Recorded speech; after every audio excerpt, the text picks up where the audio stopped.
This dramatization is based on Shirley McLane's book, Out on a Limb, her account of a personal spiritual quest. Some of the people presented are composite characters.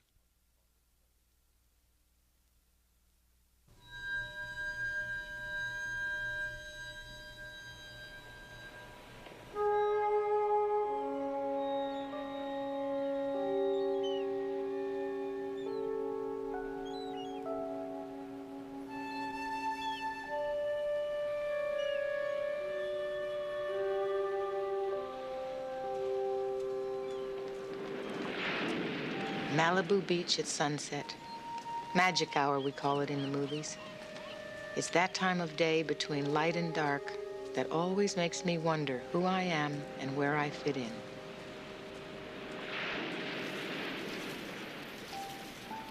I'm going to tell you a story that changed my life.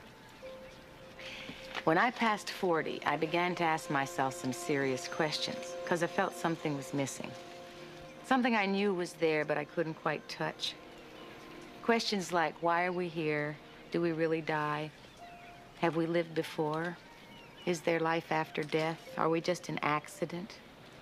You know, simple questions like that. Well, these questions came into focus because of a love affair. Now, this was no ordinary love affair. Well, none of them ever are. But this was an impossible relationship that led into areas that surprised even me. I did not understand then why I felt so compelled to be with this man. Well, I do now. It all began on my opening night at the London Palladium some years ago.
Dressing room. And after that, discipline sitting. Dear girl, Sarah. Enchanting as always. Thank you. Congratulations. How do you do it? Oh, I still think I'm 12. Yes, but I suppose your body believes that too. 12 going on 45. Yes, well, my husband and I have someone we want you to meet. He can't stay, but he'd love to meet you. Who is it? He's, the tall one by the door. The one with the ginger hair.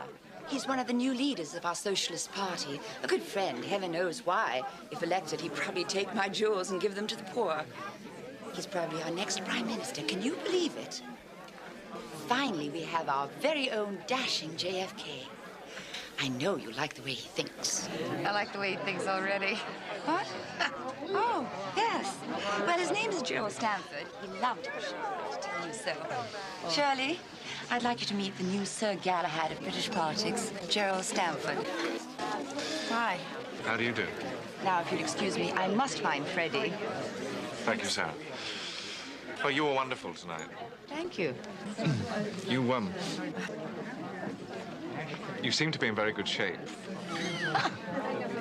Yes, well, it takes care and attention, just like anything does if you want to do it well. Yes, well, I really enjoyed the dancing. Oh, that's good to hear. I like to think of myself as a dancer first. I'm a gypsy, you know. I guess I always will be. Gypsy? Yes, that's a term we use in the theater to describe dancers. It's a very appropriate term. I'm always on the move. Gypsy, yes, I like that. I like your tuxedo. Thank you, yes. As a socialist, I always feel a little uncomfortable in this get-up. But, I'm having to give a speech at a dinner tonight, so... I see. Well, you couldn't wear Bermuda shorts now, could you? But you'd probably look great in anything. I hope the voters appreciate that. Well, I hope so, too, but I don't think I'm going to put it to the test. Can I ask you a personal question? Go ahead. How do you get your hair to fall down over your forehead like that? Does it take a lot of time every morning? No, I just leave it alone. It seems to work better that way.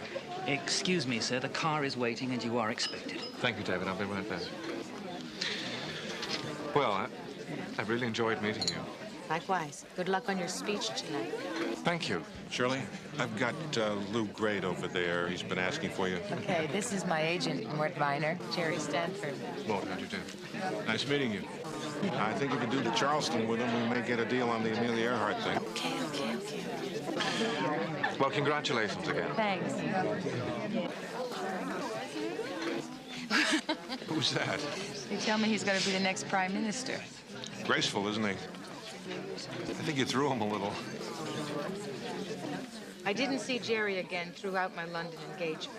And although I noticed his name in the papers, I'd almost forgotten our meeting by the time I finished my European tour and returned home.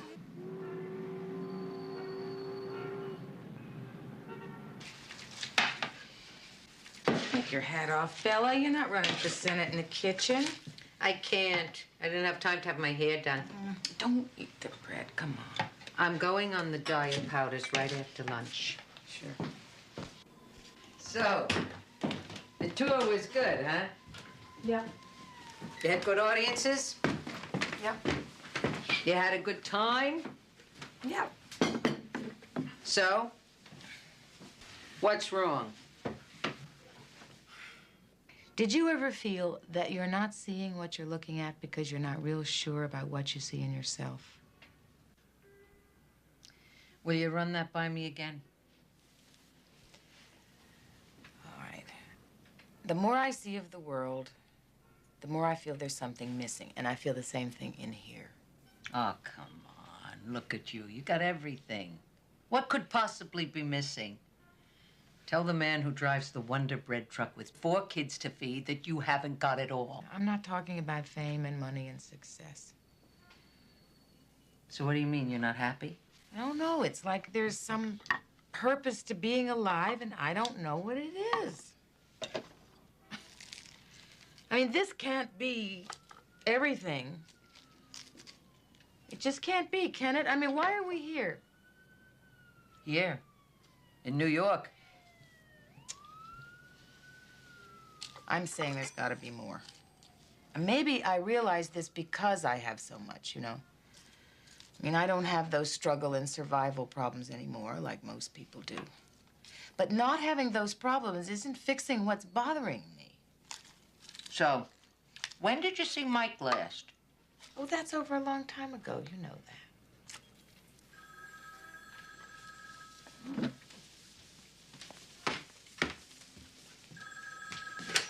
Hello. Hello, this is Jerry Stanford. Who? Jerry Stanford. We met in London after the first night of your show. I was there with Lord and Lady Carlton. They gave me your number. The walk into the closet man. How are you? I'm fine. Will you have dinner with me tonight? Tonight? Yes, I'm here on a conference. Oh.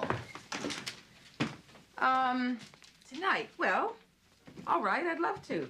Fine, I'll pick you up at about 7:30. I have your address. All right. I am so surprised to hear from you, really. I didn't He hung up. Who was that? Jerry Stamford. Well, I am impressed. He's a remarkable man, my dear. Did you read the poverty speech he gave at the UN? Well, I'm having dinner with him tonight. Not bad. He's brilliant. Well, I mean, he's very intelligent. Well, you know, intelligence has become my new erogenous zone. These are so lovely. Thank you. Pleasure. Would you like a drink? Actually, no. Can we have a drink at the restaurant? I'm rather hungry. I've made a reservation for 8 o'clock. Oh, all right, I'll get my coat. What's this? It's a necklace I had made for those 3 stones. They're from East Africa. This is a Maasai chieftain and his wife. Oh, yes, I remember. You wrote about that trip in one of your books. Did you read my books? Yes, both of them. I like them. Thank you. I liked East Africa. It's a beautiful place. Have you been there? Yes. Yes, it's beautiful, all right, but I couldn't really enjoy it. Why? The economic situation was so horrendous that poverty, all I could see were the problems. Really? Should we go? It's beautiful.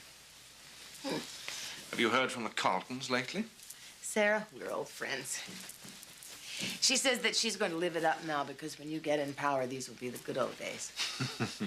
Sarah and Freddie are glorious friends, but they zip around London in their limousine and they haven't got a clue about the realities of the world.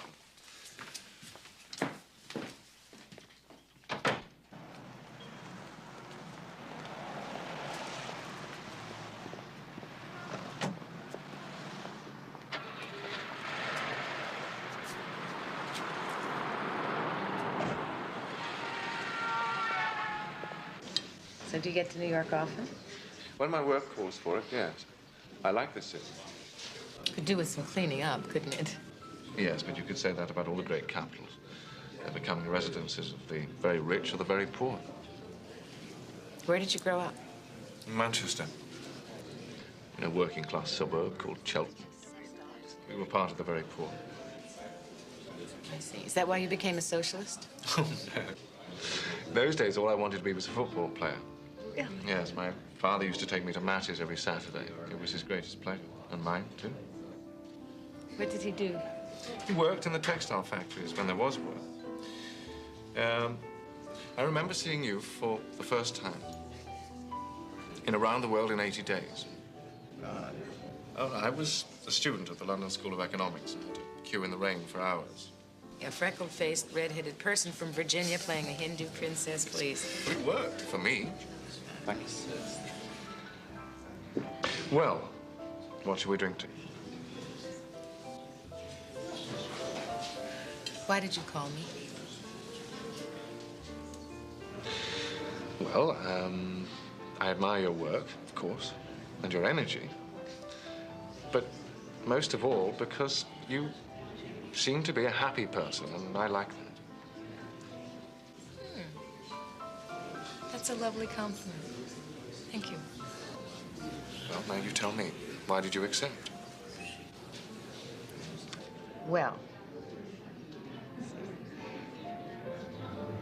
people such as yourself are in a position of power to help change people's lives for the better, and I find that extremely attractive. Thank you.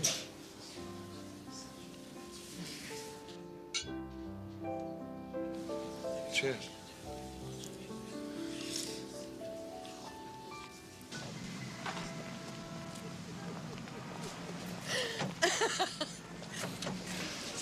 Jerry, Yes. as a socialist, how do you feel about having this limousine? I didn't order it. The conference people did. Why did you accept? It just follows me around. Why don't we walk and see if it follows us? Okay. We're gonna walk.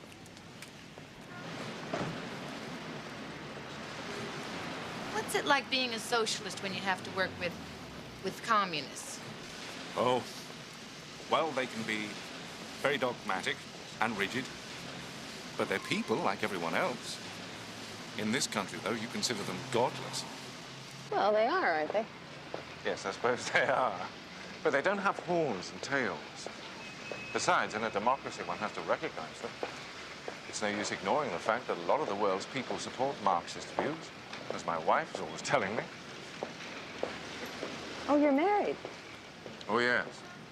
Very. 18 years. Children? Yes, 2 daughters. Teenagers now. Are you married? No, no, I'm divorced. I have a daughter, too. 18 years, that is such a long time. How do you sustain a marriage in politics that length of time? Well, my wife gave up a promising career in politics to attend to me. Oh, yeah? What kind of career? She's a committed Marxist. You're kidding. A Marxist? She can be quite rigid and inflexible in her beliefs. But she's as committed to improving the lives of the disenfranchised as I am. What's it like living with a Marxist? Difficult. I see you like autobiographies. Yes, I like books about real people. You have the best biography of Shaw. Yes? Now, you probably know him as a playwright, but I know him as a socialist. Do you know, he spoke out vehemently against the First World War. The only reason he wasn't jailed was because he managed to say what he did with such wit. We British always admire wit. You know, there's a story about Churchill standing up on the floor of the House of Commons to announce the casualty list after one of the first I felt so comfortable with He him. announced them. He seemed so familiar to me.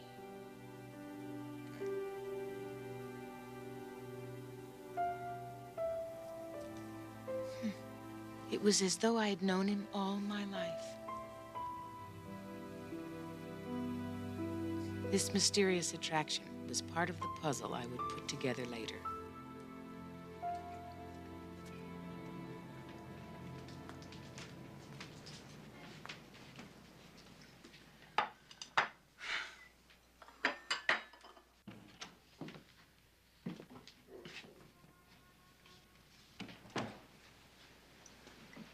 What would you like for breakfast, Shirley? Well, those biscuits look fine. I never seem to have much time for breakfast. Well, I hope you like this tea. It's got a bag in it. Is this a watch? Yeah. If I wear a regular watch, somehow time speeds up on me. Well, that seems to be happening in any case, doesn't it?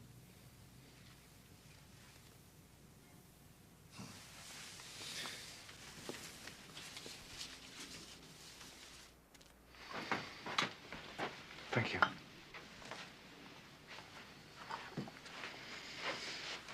Do you come to London often? Yes, it depends on where my work takes me. The world's such a small place, it seems like a golf ball sometimes. I would like to see you again. Thank you. Would you like to see me again? Yes.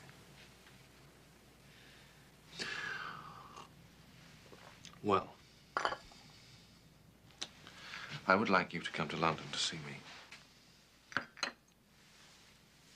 Or Paris. I often have business there. We could see each other in either city. These are the private numbers in my office. Okay. I should go.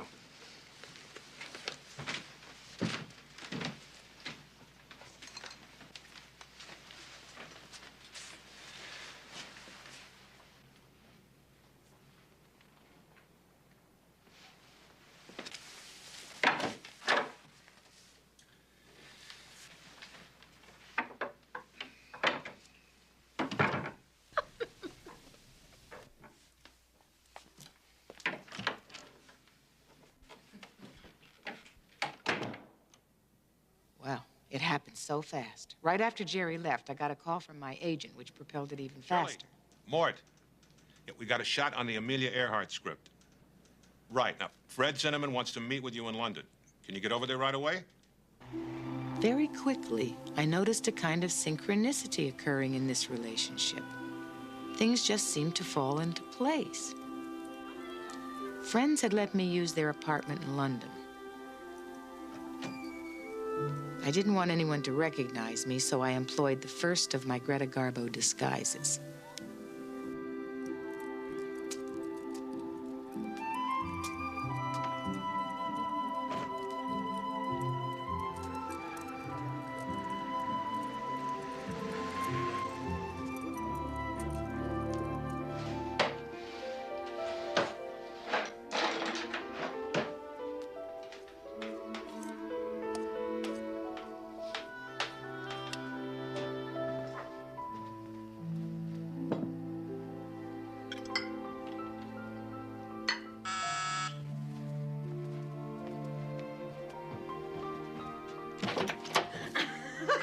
How are you?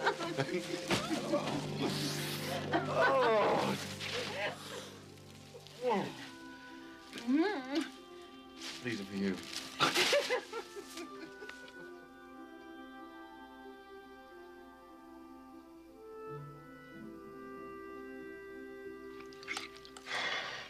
I haven't been able to concentrate on my work. I can't stop thinking about you.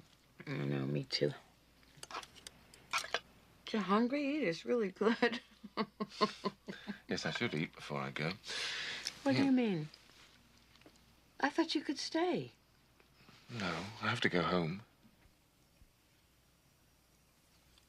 Okay. I can get some time tomorrow afternoon. Okay. I'm sorry. This is as new to me as it is to you. But come with me to Paris next week. I don't have that much to do. We could spend the weekend in the country. What are we getting into here, Jerry? I think we're already in it.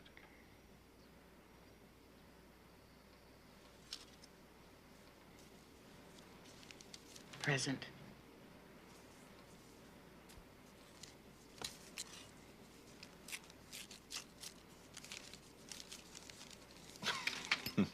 Please. See, it was that hair of yours that really did it for me. Right here. Oh.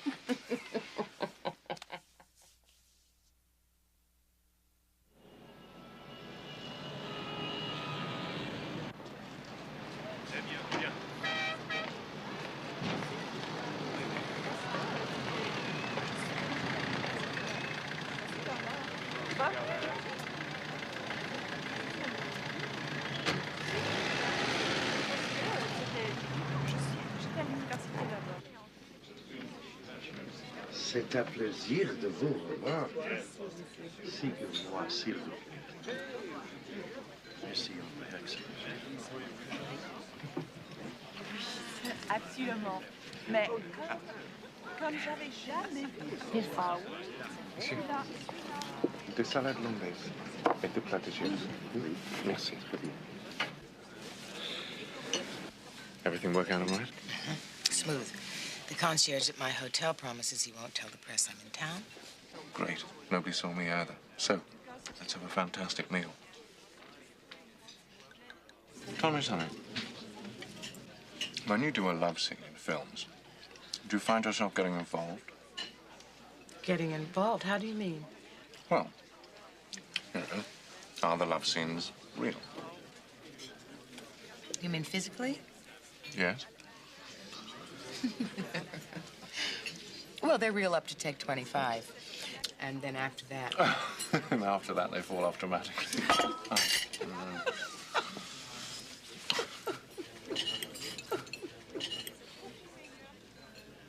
Oh, my God, there are 4 English journalists over there.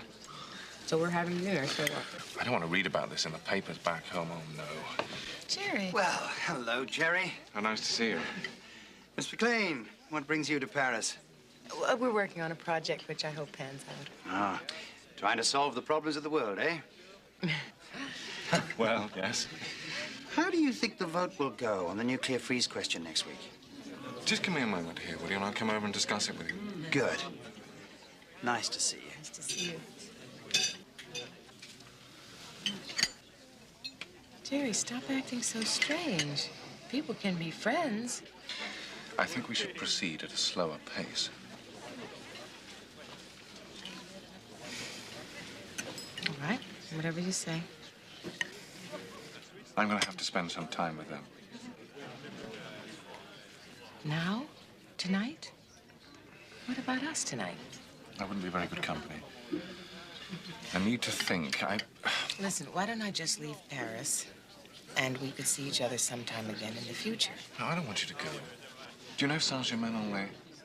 Yeah. Huh? Meet me there at that small hotel. There's only one. When? Tomorrow.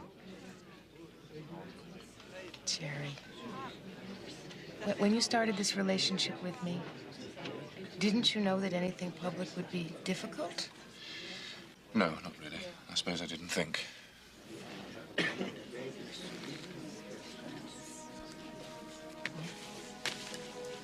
Guess I'll just go. You tell them I have an engagement or something, and you do what you have to do. Yes. All right, thank you.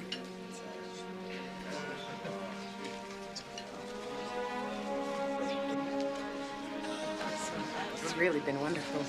My pleasure. Thank you.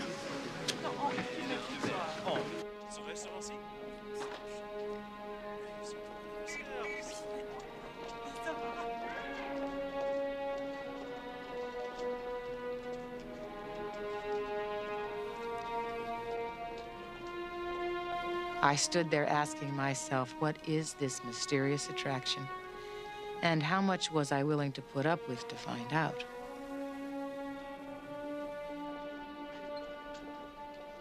Well, we've got plenty of time to get to the airport, dear. Yes, I'm just so sorry we had to leave so. Yes, it's a beautiful spot, isn't it? Avec plaisir.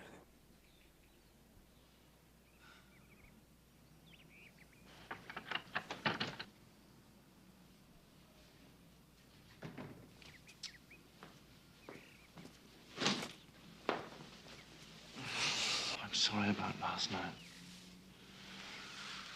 I need you.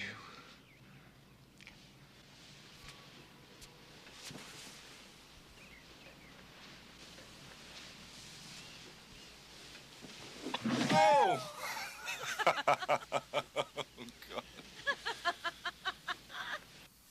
Just turn right the way around. That's it. Right. Pull this one up. That's right. You get the sheets. Okay. And the blanket. That's right. Straighten them up.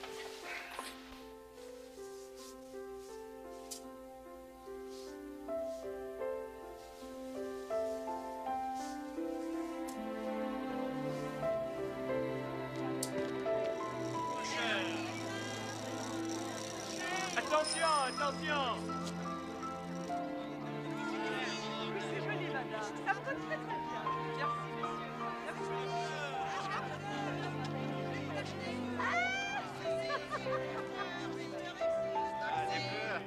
La belle, toujours!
Have time for breakfast?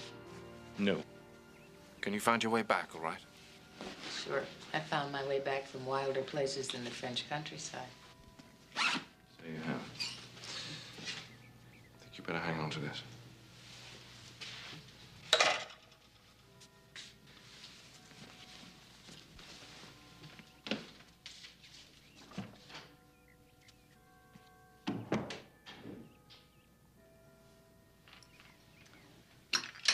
room we had brought to life for that weekend came to a silent stop. The walls closed in on me. Neither one of us had even mentioned the word love.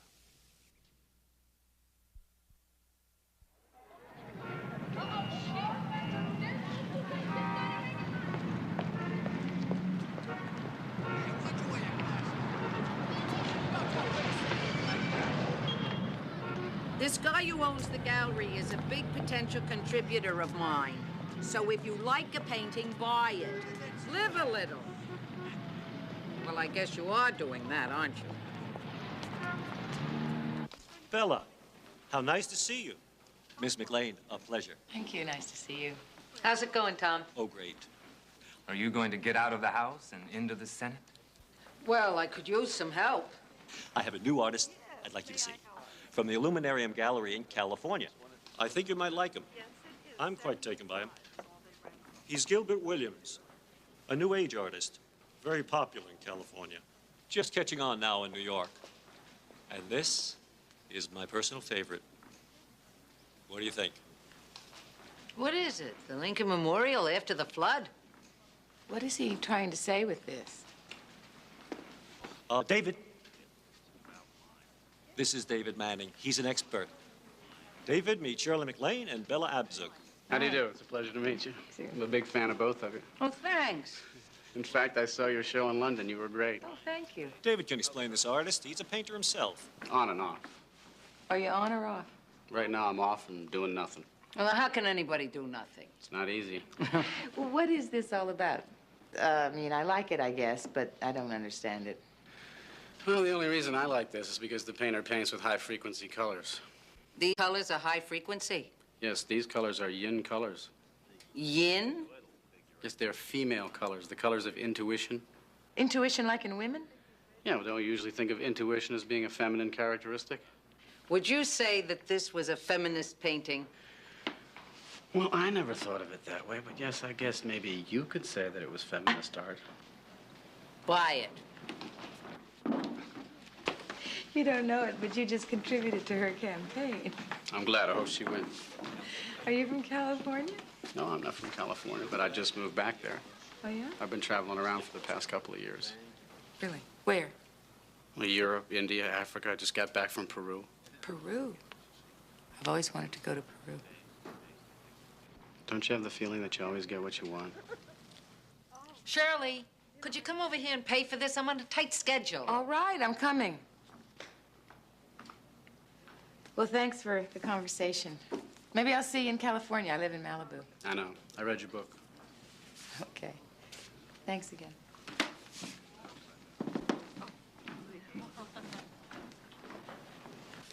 Thank you, darling. I thought I'd give the painting to Jerry for his birthday. Where's he gonna hang it? I don't know. His office, maybe. When are you going back to London? Next week. This is hard for you, isn't it? Yep. The Prime Minister spoke yesterday at considerable length about the government's sensitivity to the issues of the Third World. I put it to him that there is no more sensitive an issue than hunger. People are starving in many parts of this globe, and it's now up to the nations of the world who can act to do something about it now and prevent what I think will be a disaster of catastrophic proportions. But it could safely be argued that Britain has many more pressing problems at home. Unemployment. Yes, of course. I'm fully aware of Britain's domestic problems, and I've spoken on many occasions and proposed creative solutions to these problems that this government continues at its peril to ignore. And your initiative today? Today was a similar...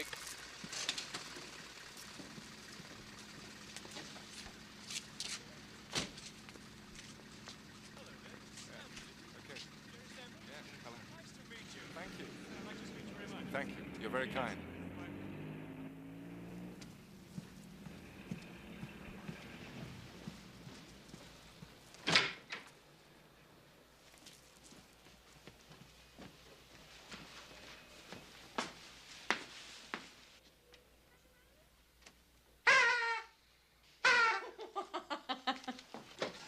Happy birthday. You remembered? Yeah.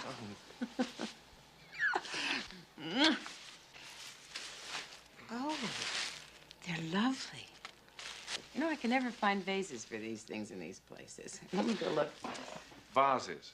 Oh, yes, of course. Vases. How silly of me.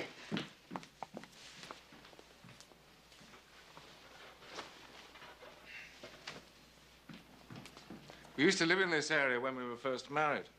Oh, did we? And how long will we be staying tonight? Till about midnight. And what happens? Then I turn into a pumpkin. Oh. I'm glad you can stay, Jerry, because I thought maybe you'd have to go home on your birthday. No, it's not that important to me. It is to me. Sit down. Oh, no. Happy birthday. How did you get this on the plane? With great, great difficulty. I had to sweet-talk the flight crew, you see, and I told them that you and I were lovers and that the entire outcome of your election depended on whether or not I could bring this to you.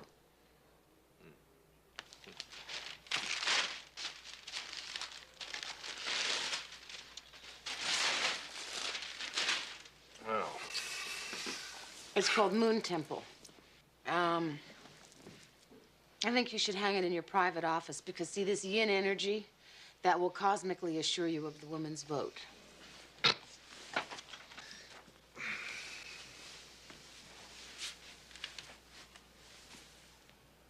I love the color. It's very high vibrational frequency colored, they tell me. What the hell's that? I haven't the faintest idea, but I had to buy it so that my friend Bella Absu could get a campaign contribution. She says it's feminist art. She's the one with the hat, isn't she? Yeah, she's great.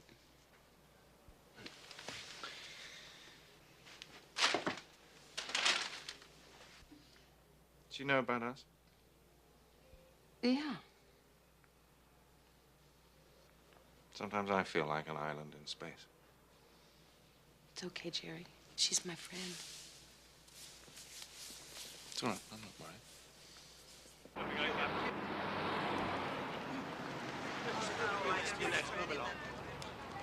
Fresh tomatoes! Fresh tomatoes here! Come on, step up here. Fresh fruit. It was too long to be there, so we decided to move further down. Very soft, red, aren't they? Very nice. These will be just fine for me, thank you. Oh, yeah. What are you talking about? No idea. Name is in me. Go ahead. I didn't expect you so early. What's up? My daughter was looking for something in my wardrobe and asked me in front of my wife why my clothes smelled of perfume. It took me so off guard. I acted really guiltily. Jerry, how was it left? I should think they've forgotten about it by now. I hope so, anyway. This is the pit sneaking around like this. You know, it's the pits. Hello, Mr. Stanford. Yeah, you know who that is? Miss McLaine. Have you two met each other? Shirley McLaine, meet Jerry Stanford, our next Prime Minister. Really? Good Lord, how do you do? Sakes, how do you do? It's really a pleasure. I can't get over it. The two of you at the same time shopping in our neighbourhood. Well, everyone I know seems to be running for office. I hope you win. Thank you. Bye. Nice lady, isn't she?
I played Reno and Vegas with my live show in between visits to Jerry. Oh, my relationship with him became an obsession.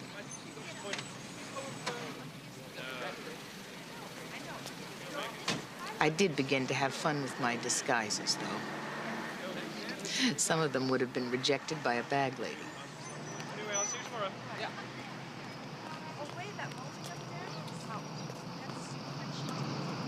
If the government continues with these cuts in what it laughingly calls its housing program,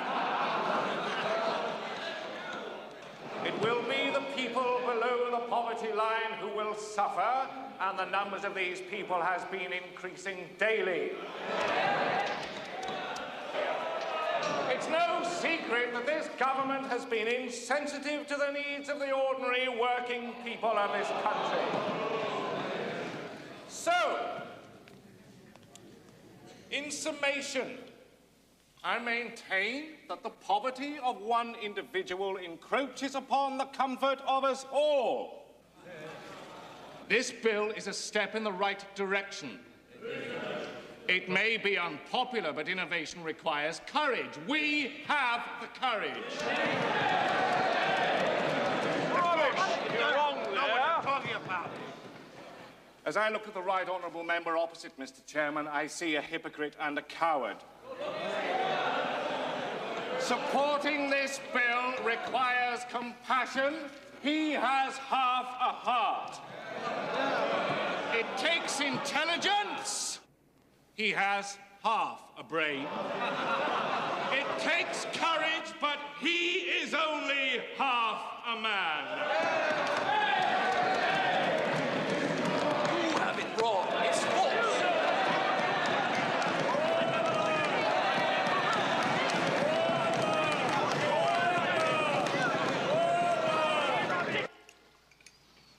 So how was your day? Typical.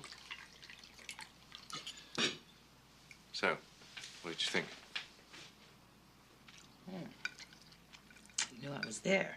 Well, it's hard to miss that disguise. So what did you think? Well, then were you performing for me, or do you always act like that? Like what? No, like you owned the place, Jerry. You were acting like you were the prime minister already.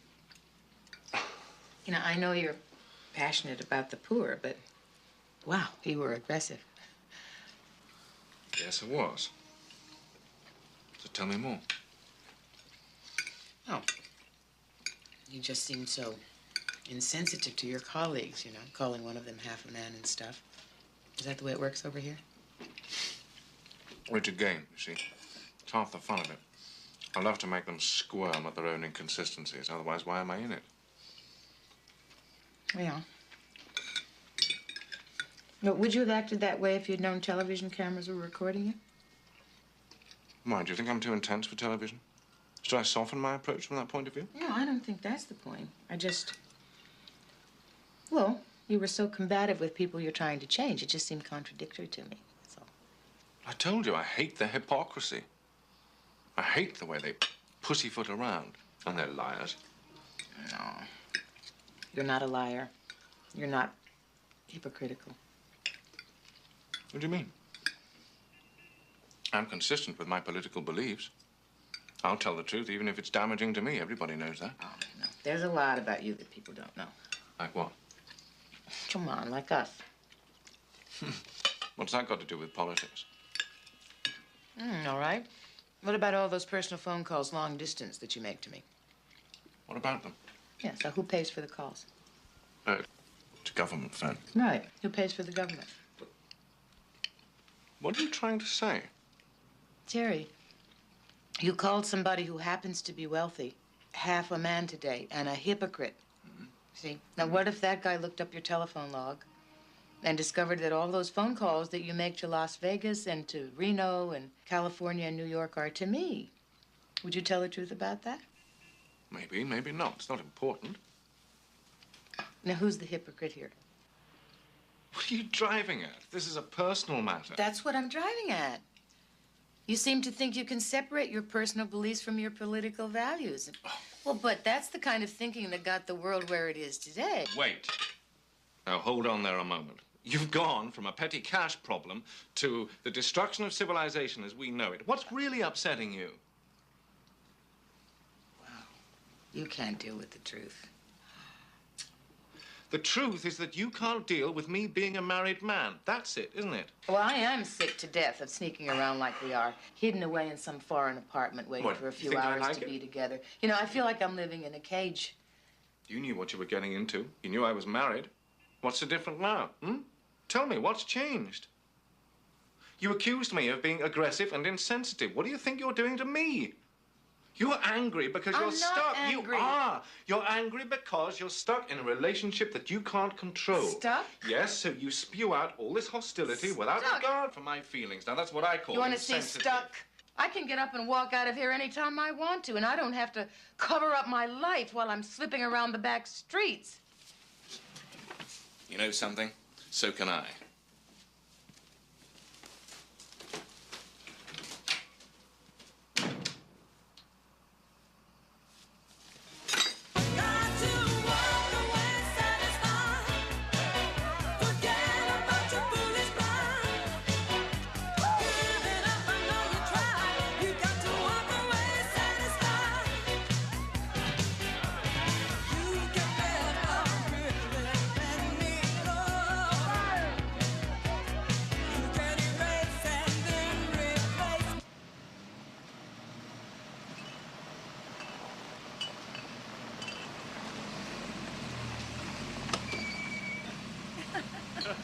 Good night, Shirley. I had a lot of fun. Thank you so much. Have a safe trip. I'll call you.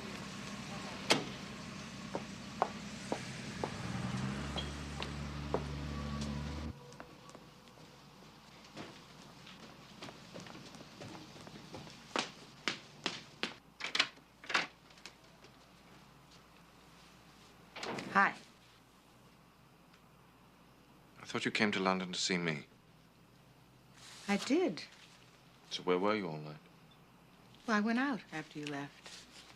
Can't you find better things to do with your time? What do you mean? Where did you go? Well, I called some friends, and I went to the White Elephant, and we talked, and then I went dancing with them at Annabelle's. Who did you dance with? Jerry. I'm leaving on the noon flight for California.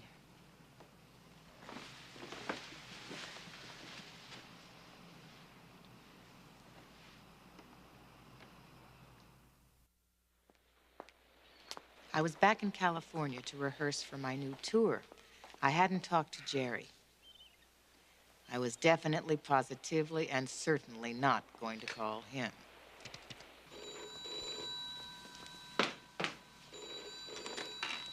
Mr. Stamford's office. May I help you? Yes. Is Mr. Stamford in, please? No, he's out of the country. Can I take a message? Oh. When do you expect him back? In 2 weeks. Where is he exactly? Who shall I say is calling? Some 14-carat bimbo. Thanks.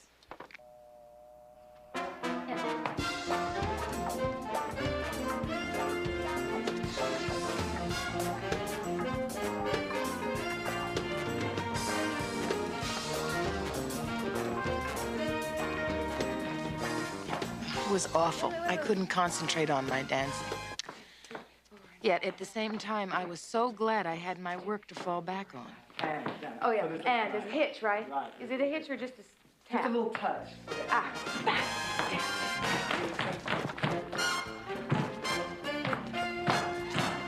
Oh! What did I do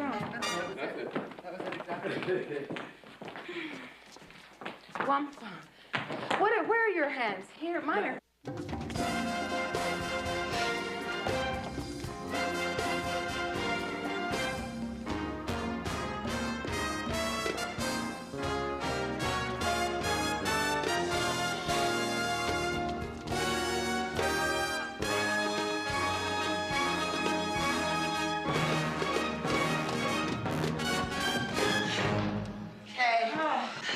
Okay, let's do it again from the top.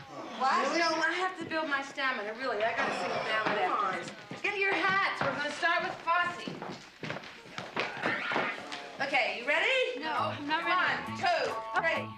Now I'm ready. Okay.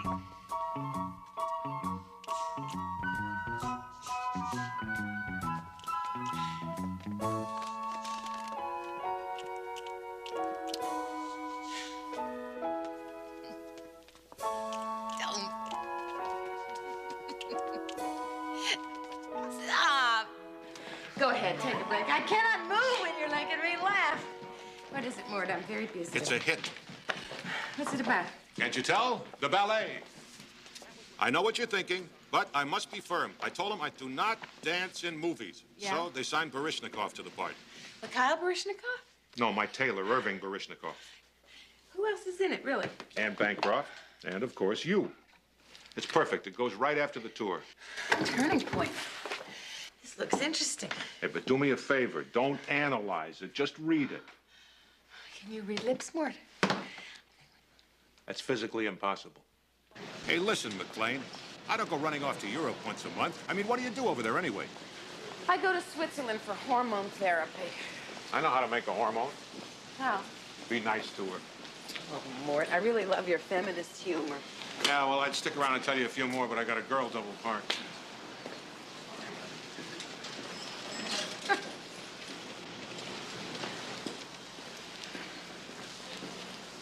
Hello.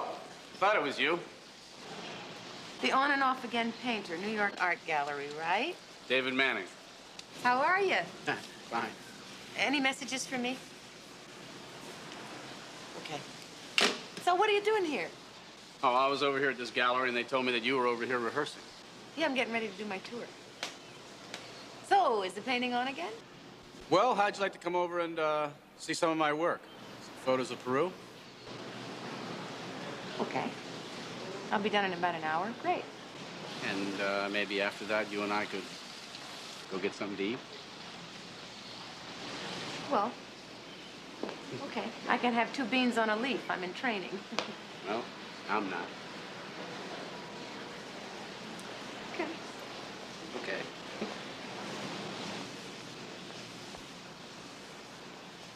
You know, these faces, in some way they don't look Peruvian, you know, they look Tibetan. With the high cheekbones and those black almond eyes and the black braids, don't you think? Yeah, well, there's a theory that these mountain people were actually from the Himalayas in Tibet. That they walked across Siberia, across the Bering Straits, came down through North America, and eventually settled in South America in the Andes, which are in Peru. Oh, that was a long walk, wasn't it? Mm-hmm. Did you study anthropology or something? No, I just read a lot. You want to go get something to eat now? Yeah, but tell me something first. When you photograph cultures like this, do you tend to see the beauty or the poverty? Oh, well, as an artist, I see the beauty. As a human being, I recognize the poverty, but as a spiritual being, I think everything is happening just as it should. What do you mean? I mean that we are mind, body, and spirit, and that you have to feed all 3. I mean that I'm hungry. Let's go.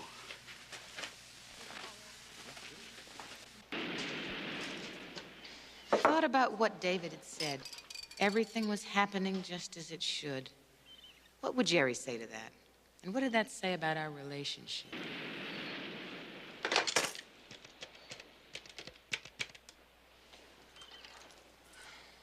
Hi, did I miss any messages?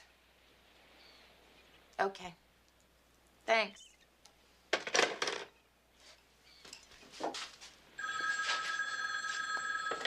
Hello? Shirley. Bella, it's you. What kind of a greeting is that? I'm sorry. How are you? You can hear it in your voice. He still hasn't called. No, he hasn't.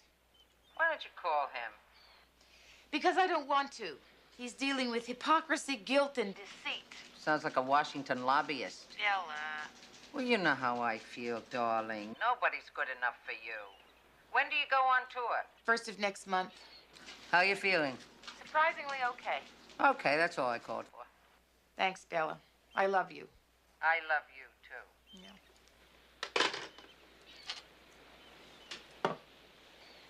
Hello?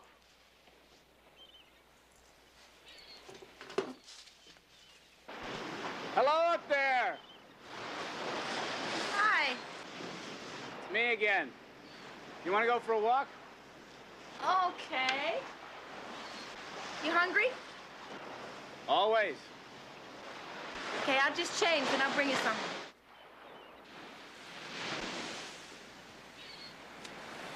Hi. Oh, hi, how are you? How Good. You? you doing? Okay. Want a peach? Oh, peaches, goody. You got any cream? Come on, let's walk. I didn't eat breakfast this morning. I've been out here since sunrise. It's so beautiful. It is. It really is. So, how's your painting coming? Great. Gallery's going to do a show for me. Oh, yeah? Turns out I went to art school with the owner. Ooh, that's a lucky accident. I don't believe in accidents. Everything happens like it should.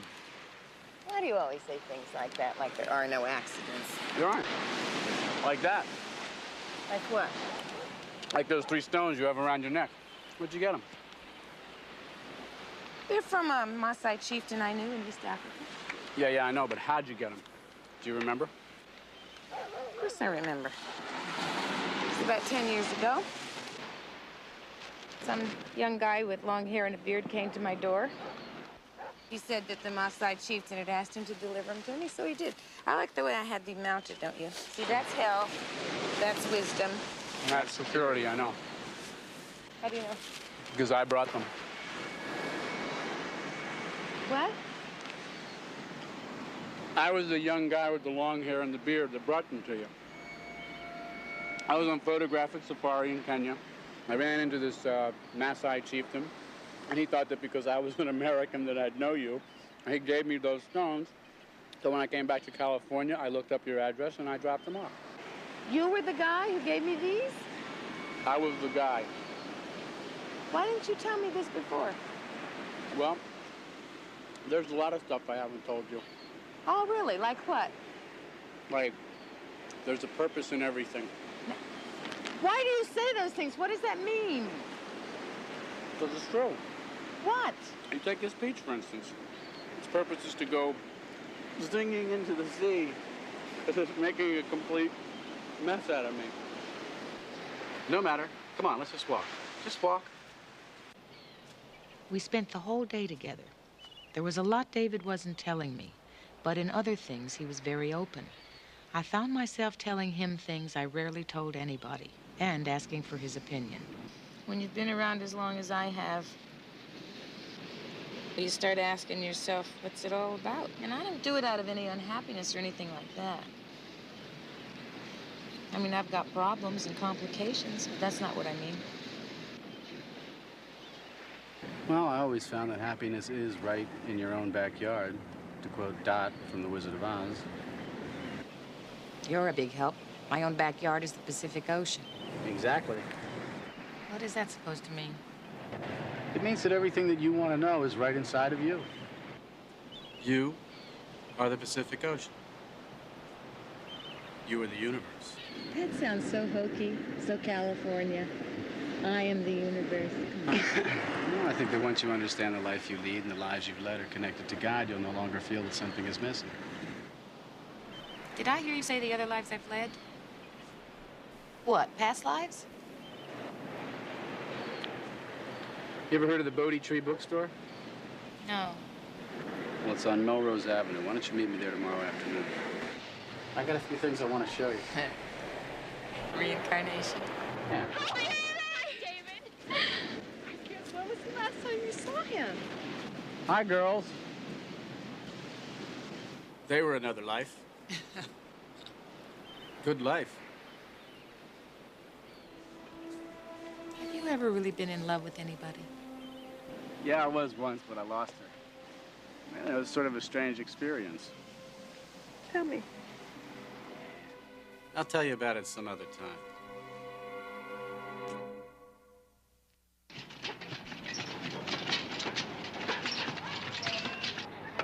Judas H. Priest, Peter B. the Baptist, and George W. God from Greensboro, as my father used to say. Looks like a flat tire. This is not my day. Must be a reason. Spare me the metaphysics till we get in the bookstore. Come on, I'll help you change your tire. I don't want to change the tire. That's why I have a rented car. They do all the work. I don't own a car. I don't want to deal with him. What is this place?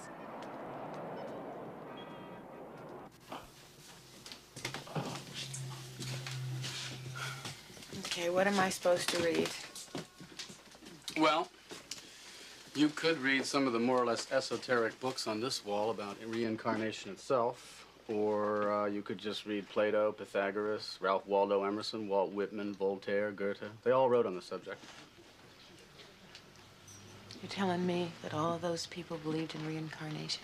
Yeah. Voltaire said that he didn't find it any more surprising to be born lots of times than to be born once. Do you really believe all this? I mean, really? That we lived before? I mean, do you honestly believe that? I really do. So that would mean that we had known some people before, right? Yeah. Everybody's had deja vu at one time or another, right? Haven't you ever had it with certain people? Like you know them right away, you don't like them for no apparent reason? I have felt those things, yes, but I kid around about those things. Well, maybe it's more important than that. So, dig in. And I figured out why you got that flat tire. Why? Because you're supposed to spend a lot of time in here. I'll be around. Oh, boy. There are a few times in your life when you can point to a simple act and say it changed everything for you. I guess it was meant to be, just as David said. It felt almost guided. From that day on, I began reading everything metaphysical I could get my hands on. Starting with the doctrine of reincarnation, I learned that it was as old as recorded history, that the Greeks, Egyptians, Buddhists, Hindus all believed in the eternalness of the soul, which came back lifetime after lifetime for the purpose of learning. And karma was a companion to reincarnation, karma being the law of cause and effect. What we put out, we get back. And I learned that what a soul sows in one lifetime may not be reaped till a much later lifetime. That was what was known as cosmic justice.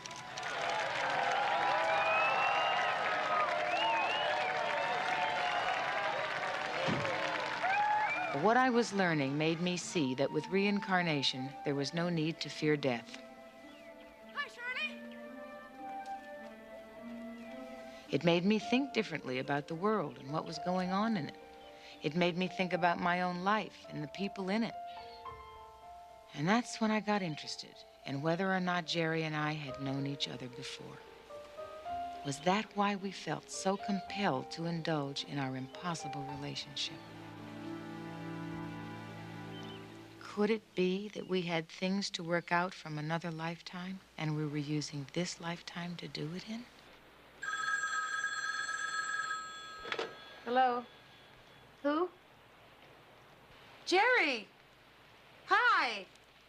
I've been saving the taxpayers' money. You may have noticed. Yes, I noticed. Well, how are you? I hear you were out of the country. Yes, I had to go to Brussels. I've just got back. So, how's the election? Fine. Are you still going on tour? Yeah, we're going to Australia, Japan, then Mexico City. How about Hong Kong? No.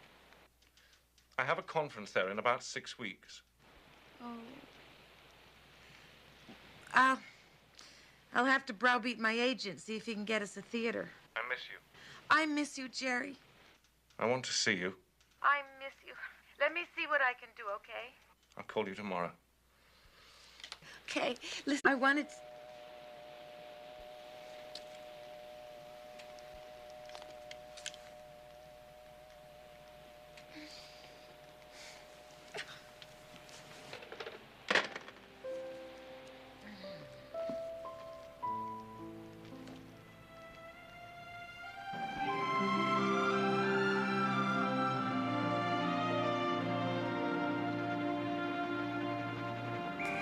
The moment you're living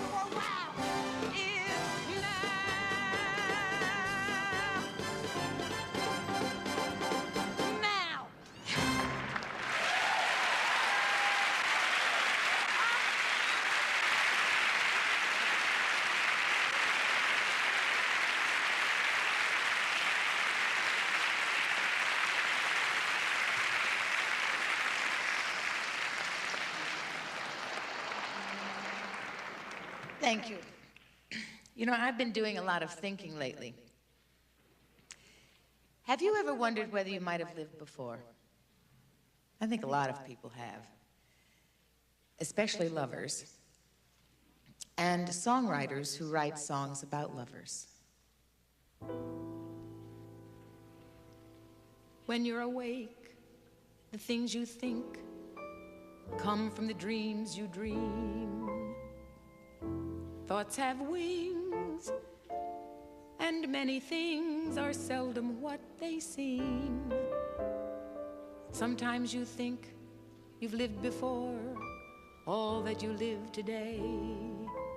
Things you do come back to you as though they knew the way. Oh, the tricks your mind can play.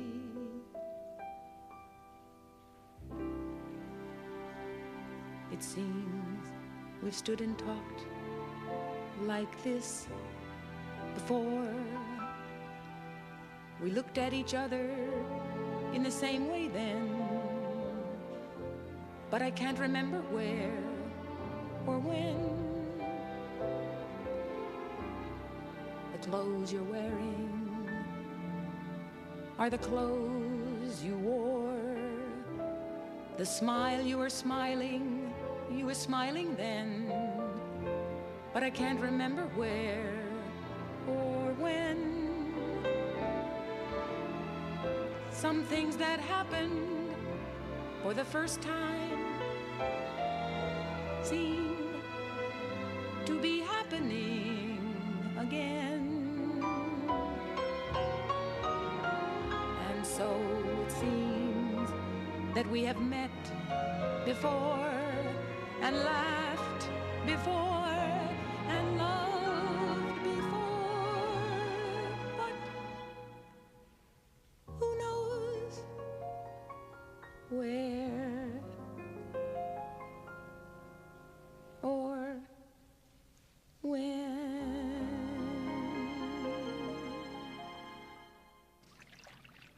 I've got the conference all day tomorrow. But I was thinking tomorrow night we could maybe have dinner out in the new territories. It's terrific, Jerry. Because we're dark tomorrow night. So, how'd the show go? Great. I put in a new number. I put in a number called Where or When, a Rogers and Hart tune. Do you know it? No, I don't. Oh. Well, it went great.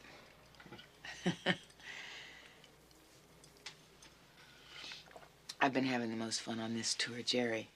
Meeting so many interesting people, really. You know, a lot of them are talking about what they call New Age thought. What's that? Well, it's the idea that maybe this isn't all there is. What isn't? Well, for example, do you think it's possible we might have known each other before? Before what? Known each other in another lifetime. Reincarnation, Jerry, you know. Reincarnation? Oh, my God. Oh, I see. You believe in it. Of course I don't. Why do you say it that way? Because it's a fantasy. It's for people who can't accept life as it is here and now. But some of the greatest minds on the planet have believed in it and believe in it now. Shirley, it's the most obvious way the rich control the poor. Look at India. Those poor sods believe it because they haven't got anything else. If they weren't so obsessed with life being better the next time around, they'd pay more attention to what's happening to them now. It would make my job of helping them a damn sight easier. Yeah, but see, my point is that if over a series of lifetimes, we all might have been rich and poor, and there was a good reason for each. There's no justification for poverty. Life is what you make it, now, not the next time round.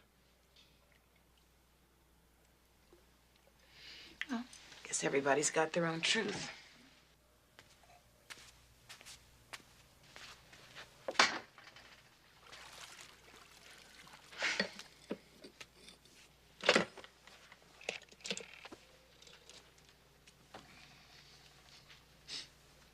What are you doing?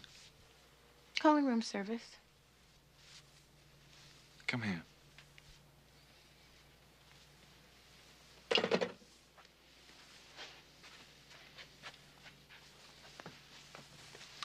I thought we agreed that this was going to be the perfect romantic time together. No big issues. Just us. Okay. I know I won't have you very much longer. It's silly of me. Okay.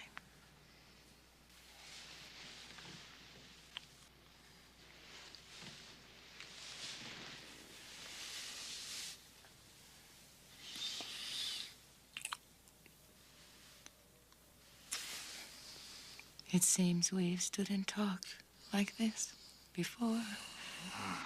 We've looked at each other the same way then. But I can't remember where or when.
Excuse me, do you know this book?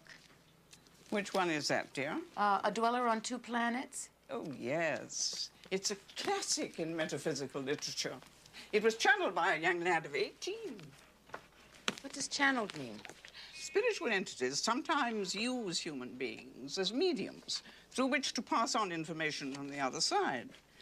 Apparently, the spirit guide who spoke through the boy told about an earlier incarnation he had had in Atlantis. It's quite wonderful, really. Really? Well, it was the strangest thing. I was just standing here reading, you know, and this book fell right smack into my hands. Those kind of things happen to me quite often. Like now. Haven't we met somewhere before? Well, I'm playing down at the Majestic Theater. You might have seen my show or something. Of course. Shirley Jones. No. It's McLaine. Oh, that's right. You're wonderful. Thank you. I love talking about spiritual matters. We in England have a rich tradition in it. Perhaps you've heard of the British Society of Psychical Research, made famous by Sir Arthur Conan Doyle. You know, Sherlock Holmes. Oh, yes. Yes. They've been studying the phenomena of mediumship for quite some time now. Of course, you Americans have Edgar Casey. Who? He was known as the sleeping prophet. There are lots of books on him. I believe we have some. Yes, here. The information he channeled when he was in a trance is absolutely thrilling.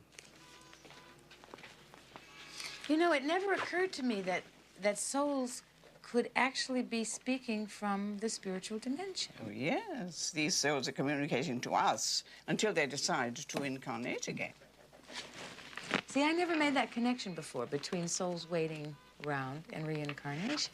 No one really dies. All souls are alive. But some are in this physical dimension and some are not. That's a lovely thought. It is, isn't it? Well, oh, no. They're a gift. It would give me so much pleasure. Well, isn't that sweet? Thank you. That's very kind of you.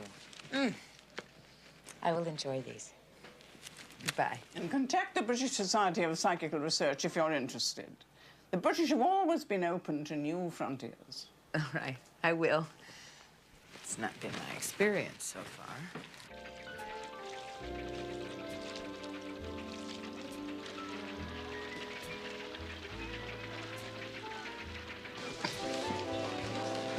Have you ever thought about giving us up? Have you? No, I haven't, but have you? No. Good. Look, I know you're on this tour, but I'm going to be in Hawaii next month for a conference. Any way that you can make it? Really? What are the dates? 20th and 21st. No. What's so funny? I just talked to Mort, and we have to switch theaters, so there'll be a delay, and I'll be free on those dates. And you'll come? Well, that's a lucky accident. I don't believe in accidents anymore. No.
And we need the phone banks in by next week. We've only got 6 months, so move!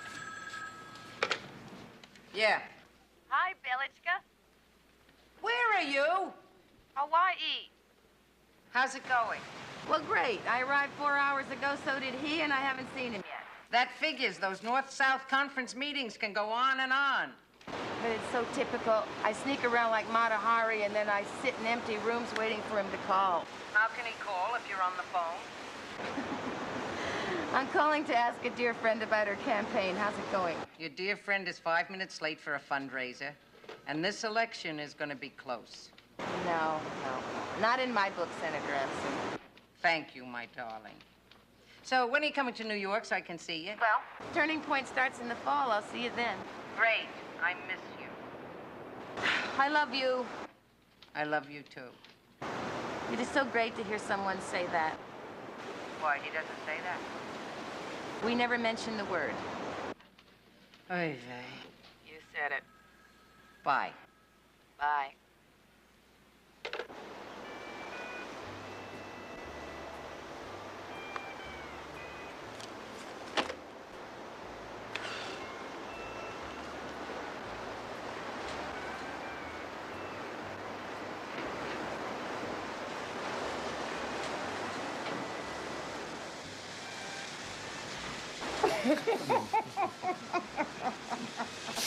We must never move. We must stay here for the rest of our lives. It just gets you hooked. It's you. It's really you. Come with me.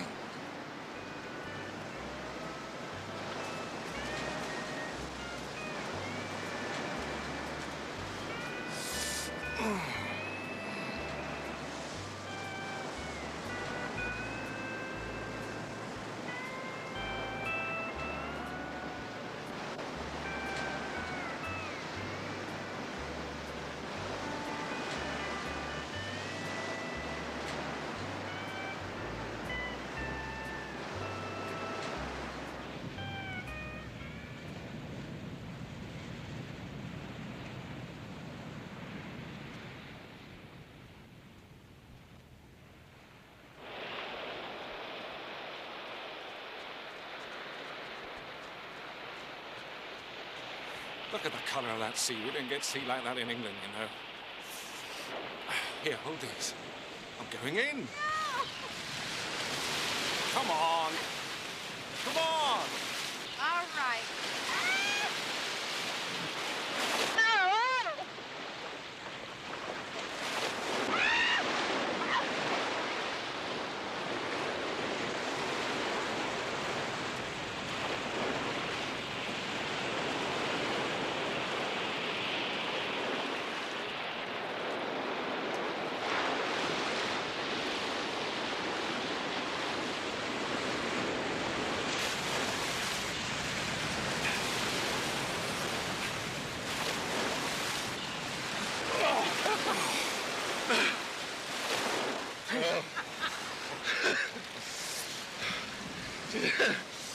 You know, that, just then, was the happiest I've ever been in my life. Really?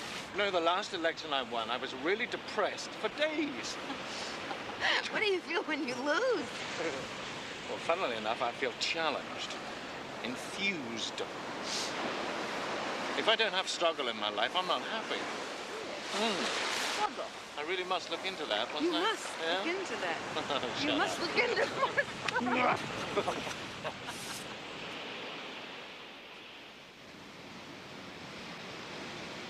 What do you want from me? You want us to be happy when we're together?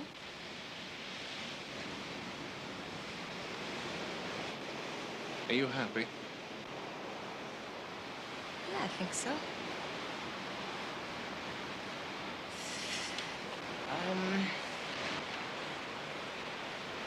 That I've been spending a lot of time lately thinking about whether or not I might have lived before. And if I knew more about that, I'd be a lot happier. Are you serious? Yeah. Jerry, the first time I met you, I felt I'd known you before. Does that sound crazy? No, I suppose not. Somehow I recognized you. It was the deepest feeling. Like a memory, almost. And our meeting wasn't an accident. It was inevitable. Destiny, as the poets would say. Yeah. I know that there's something much, much more going on this planet than meets the eye. That I know. Tell me what you think it is. You know. Something to do with the spirit. You know something, when I think this way, it makes me feel so happy. Like there's a God, and you and I are both part of it.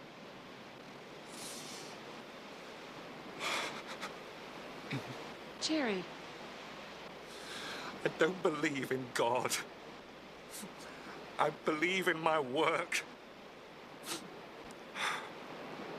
Jerry.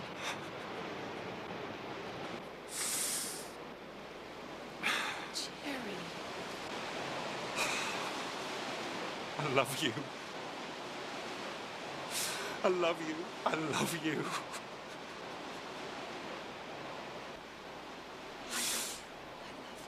I love you. I love you. Why has it taken me so long to say that? But it doesn't matter now because we both said it.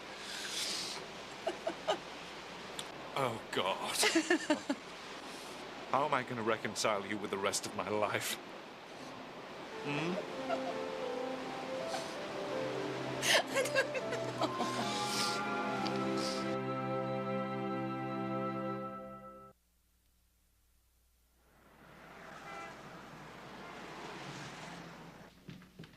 I lost by less than 1.5%. It was the men. 2 liberal men carved up 1 liberal woman who could have made it happen.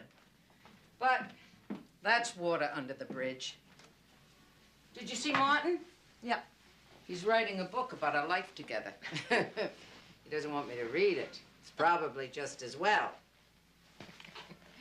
So, how's Turning Point doing? It's going great. We shoot in front of the Russian tea room tomorrow, and next week we go back to California. So, what do you want to talk about? Jerry. I don't know what to do about it all. Think he's gonna leave his wife for you? No, I don't think so. I don't even want him to. Well, something's gotta give. I mean, Hawaii was pretty intense for both of you. Yeah, it was. Oh, Bella.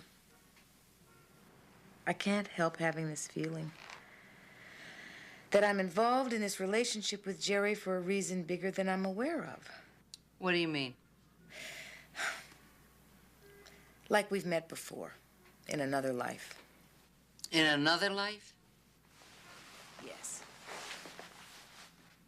Yeah. You're crazy. Listen to me. Just hear me out, okay? What do you mean you lived before? I mean, you have some proof of this? Of course I don't have any proof of this. It's a feeling. You know, reincarnation. Oh, brother, these are the guys I see on the corner in the orange sheets with the bald heads ringing their little bells. Shirley, let's get serious here. I mean, you're a practical person with a practical problem. You want to go live in London? No, I don't even want to go to London, not with his wife living there. Why? She's probably part of this past life thing, too. I wouldn't be surprised. Oy vey. Oy vey was right. I returned to California.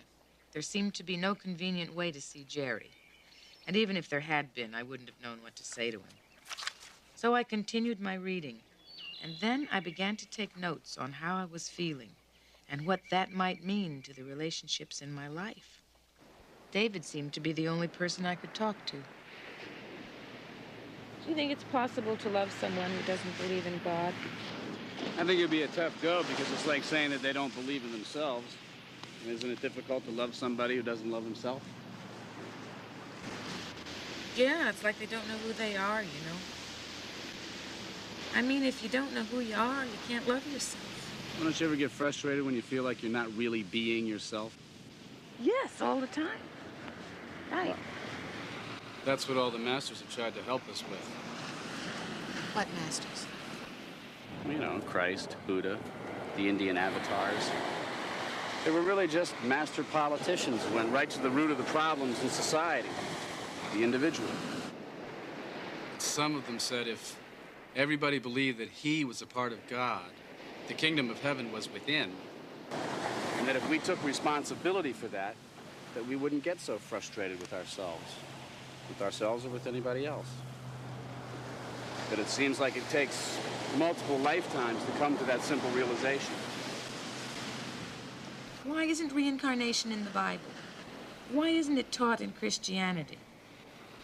Ah, well, that brings us to the controversial Second Council of Constantinople in 553 AD, which was so dominated by the Emperor Justinian that the Pope, in protest, refused to attend. So, Justinian got his way. And in spite of the fact that reincarnation could be found in many of the writings of the early church fathers, his council condemned the idea of the pre-existence of the soul. Emperor Justinian. What do you want to do a thing like that for? Well, I guess once you get used to the idea of being an emperor, you don't want to have to believe that someday you might have to come back as a pig slapper. Yeah, but why did the church go along with it? Well, I think at first Justinian pressured them into it, but then later I think they went along with it because they just didn't want people to assume their responsibility for their own karmic destiny.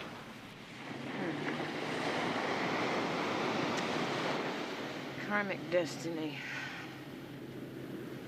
Well, you know, if I really believed that I'd lived before and was going to live again, and that everything I put out there would come back, there would be no doubt in my mind that I'd be completely responsible for everything that happens in my life. Exactly. That's mind-boggling, David. I mean, when you think of what that really means. You want to know a good exercise that helps you get in touch with the realization that we each have God inside of us? Exercise. Here's what you do. Just stand up, hold your arms out like this, and say, the kingdom of heaven is within. I love myself.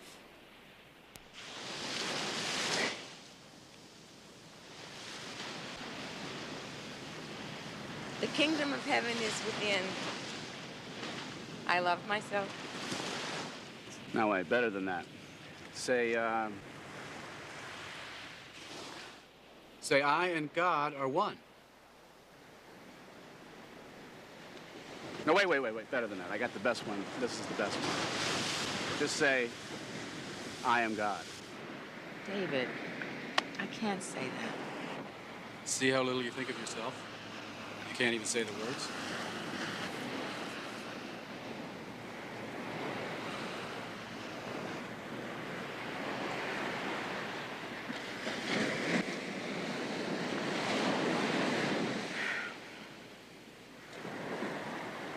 I am God. I am God. A little louder, please, with maybe a little more conviction.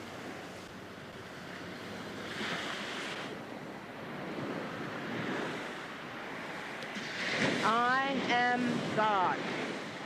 I am. Look, if I'm God, what does that make you? Well, we always see in others what we see in ourselves.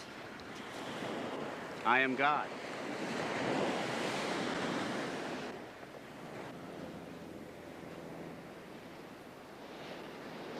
I am God. I am God. I am God. I am God. I am God. I am God. I am God. I am God. I am God. I am God. I am God. Not you. I'm.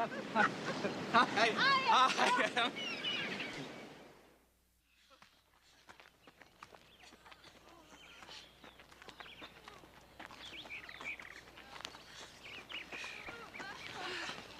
Shirley! Katerina! Oh, how are you? How are you? I see you're out torturing the inmates. Of course. I'll have them in shape in no time. If they live through it. Harriet! Yeah? Keep them moving. Okay. And if you live through it, you'll love her as much as I do. Let's get going. I think I'll walk with you for a while. Great. So, I hear through the grapevine you're finding yourself drawn to spirit. Is that true? Yeah, I guess you could say that. I'm into a whole new dimension of myself anyway. Oh, isn't it wonderful, Shirley? Is it? Are you doing the same thing? Of course. What else is there? Yeah, I've been guru hopping most of my life, Sai Baba and all that. Now I know it's me who has all the answers. Now, I know I should plunge on ahead, but I don't know quite how to go about it, you know? Are you interested in meeting someone adventurous? A man? Kind of. What do you mean, kind of? He used to be a man. What's he now, a showgirl in San Francisco? No. He isn't incarnate right now. Isn't incarnate? You mean a spiritual entity, Cat? Yeah, that's what I mean. They're the only people worth talking to these days. Cat, come on. Seriously. There's this magnificent spiritual entity you must meet. His name is Ambres, and he channels through a man named Johansson. Trans-channeling? Is that what you're talking about? Yes, that's what I mean. Johansson is a simple carpenter who lives in Stockholm, and his teacher Ambres uses Johansson as an instrument to speak through. Really? Oh, surely his teachings are magnificent. I was in Sweden last year. You really should treat yourself. Stockholm, huh? Don't you need to buy a pair of skis or something? Wouldn't you like to see Brigitte again? She knows Ambres, and she could translate for you. No, I need a mountaintop I can sit on.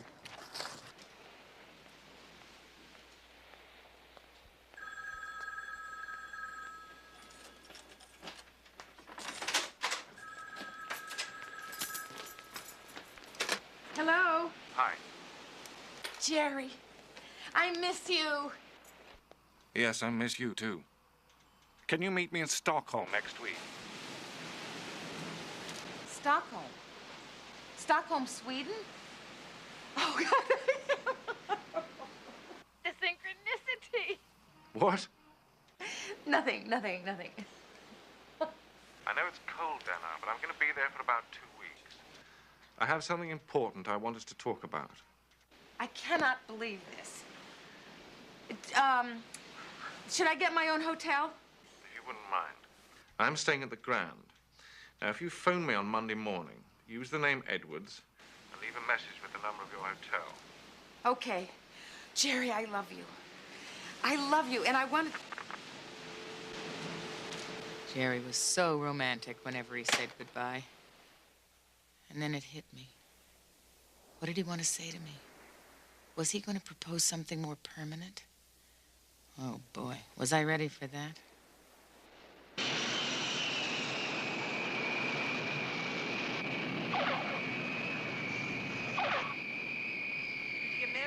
Katerina says hello. How is she? She's great. She seems to have been very inspired by the teachings of this Ambris. Oh, So I'm looking forward to seeing what this is all about, really. You can imagine. Yeah, all kinds of people are coming to see Ambers now. He's getting very popular, telling people about their past lives. Ambers teaches us that we all have the power and knowledge to do anything we want to, that our positive energy is awesome. What does he say about our past lives? He tells people about them, but he always insists that this lifetime is the important one. You'll see for yourself when you meet Ambers Thursday.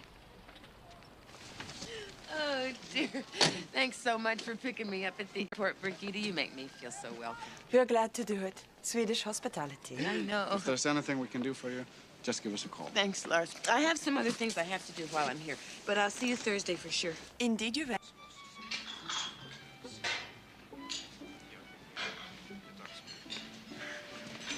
Well, Mr. Bond, we certainly do get around, don't we? I'm sorry.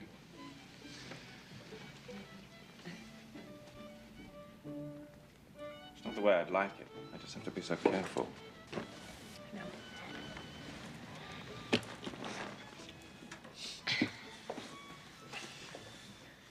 You're going to have to change your hotel. What else is new? Do you want some coffee or cognac or anything? Coffee would be fine. Excuse me. Can you bring some more coffee, please? Thank you.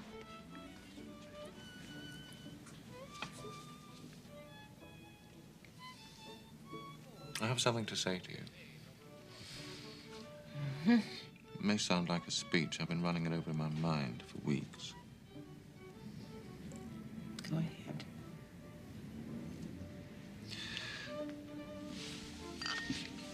You're welcome. Thank you.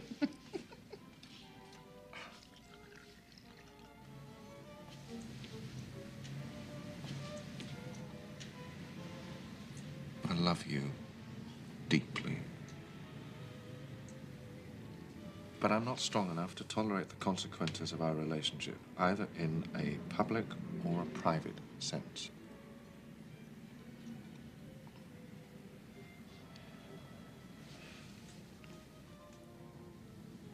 Oh, I know it's a terrible thing to say, but our relationship could lose me this election.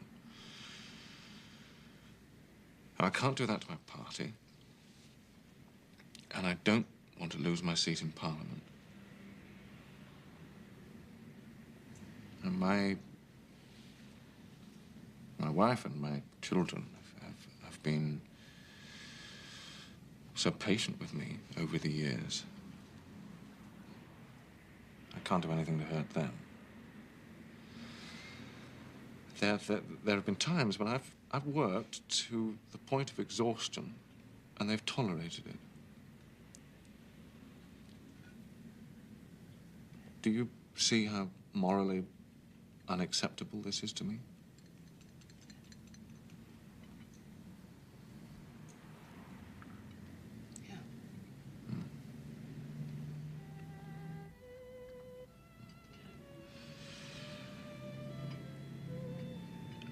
Why didn't you tell me all this on the telephone, Jerry? Because I was afraid I wouldn't see you again. I love you.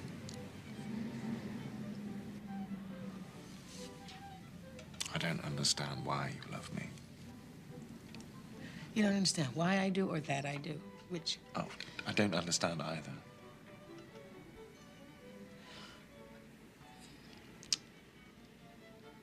Okay, what should I do? It would make me desolate if you left me.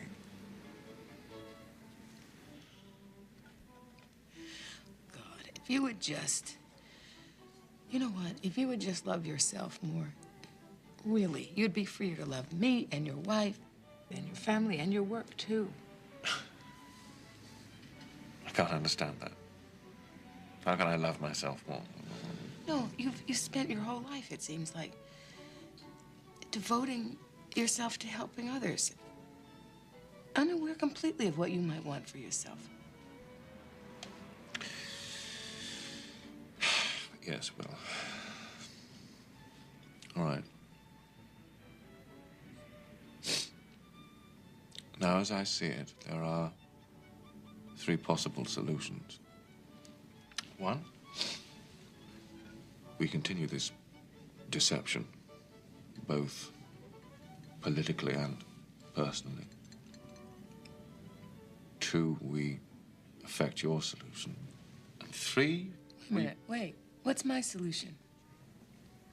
to leave me and walk away. And 3, to reflect a little longer. That's what we're doing. We're reflecting. Right here. Isn't that what we're doing? Yeah, yes. All right, to recap this. I don't want to mess up your marriage or your political career. I just want us to be happy with the time that we can spend together. That's all I want. Well, I guess that buys more time, as you politicians would say. Yeah, quite.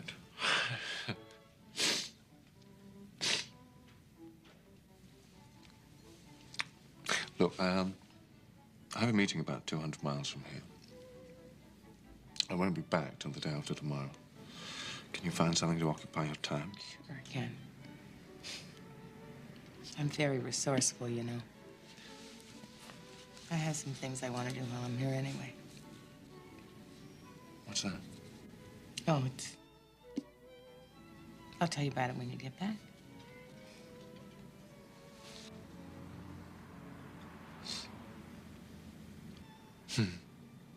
You know, I like to be admired. And the irony is, not by those people who really mean something to me.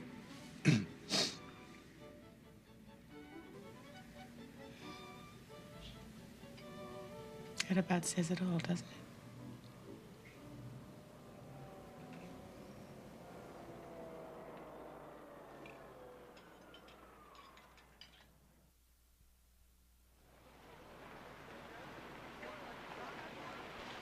I left my problems with Jerry behind me in Stockholm. An hour outside of the city, I was going to meet my first trans-channeler. Kom hit nu. Ja. Okay, so tell me this again, Birgitte. This entity called Ambres is speaking from another dimension, right? And he's going to take over Sture's body? That's right. He speaks an ancient Swedish dialect because he's hundreds of years old. But I will translate it for you as he goes along. Could Sture possibly be speaking from his own subconscious? I mean, have you guys thought about that? Yeah, I used to think so. But there were so many things about me he couldn't possibly have known. You'll see, Sture and his wife are very simple people. Oh, nu behöver Shirley. Ja, det kommer. Shirley, this is Mr. and Mrs. Johansson. Hello. I'm sorry I don't speak English very well. I'm very glad you're here tonight. This is my husband. You do? Trevligt att råkas. Roligt du kunde komma hit. He says he's very glad that you're here tonight. Men det är bäst vi börjar nu för det kommer en annan grupp lite senare. Så det... We must start now because there are other groups coming later. Okay.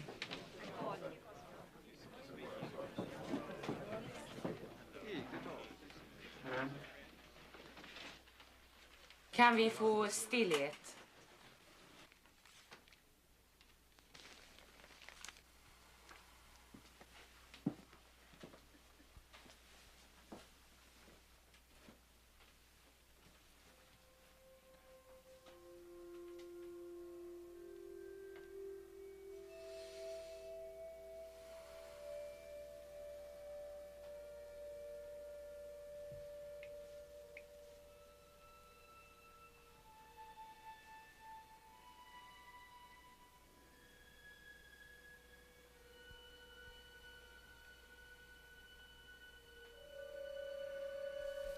I wondered where Stura would go in order to make room for the entity Hombres. Then suddenly, Stura's right hand began to shake. Birgitta said there was always an electrical vibration whenever Hombres was about to enter or leave his body. Jag välsignar detta tempel och den som befinner sig häri. Välkommen, Hombres.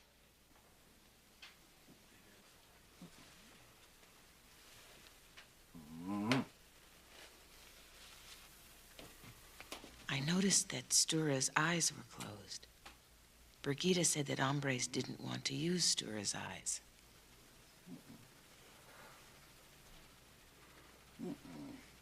Se där.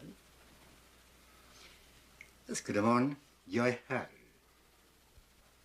Har du några frågor till mig? Hombres is saying greetings and talking about the quality of energy of the group. Jag skulle vilja fråga hur allting började, om du kunde berätta om skapelsen. She's asking him to explain creativity. Någon säger att skapelsen har en början och den har ett slut. Jag vill påstå att Hombres is saying the birth of creativity is here in this room and it's in every human being. And so he explained the creativity of man and God. He talked of God's love for all living beings. And he said that man is a co-creator with God, that we each have God within us, and that with each progressive lifetime, we spiral upward with a greater understanding of that God within.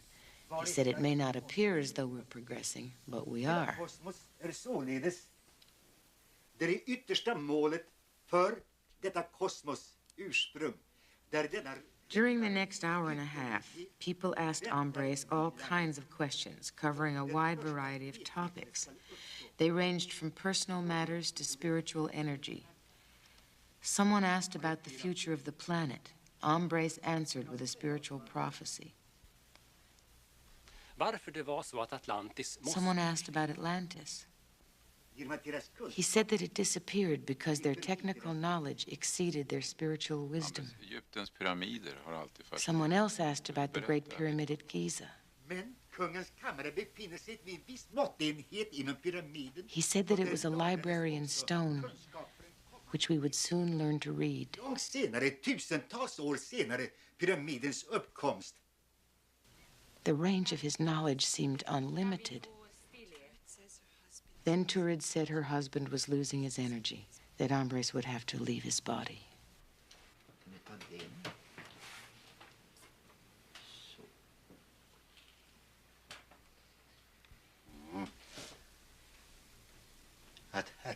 Hombres is about to give us his final blessing. När du ser dem, så älska dem. Fyll deras hjärta med ljus.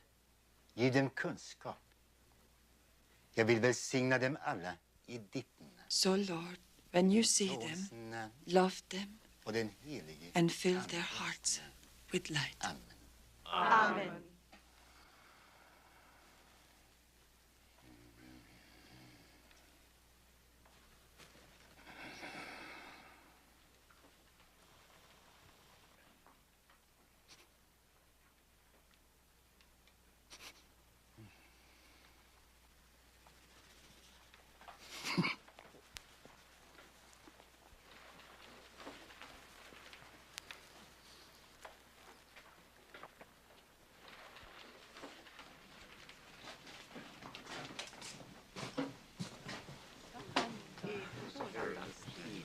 Jag hoppas att du har haft en bra stund och lärt någonting.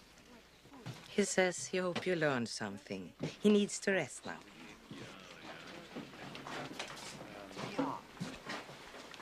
I want to say something profound, but my mind is spinning. I've just never seen anything like this before.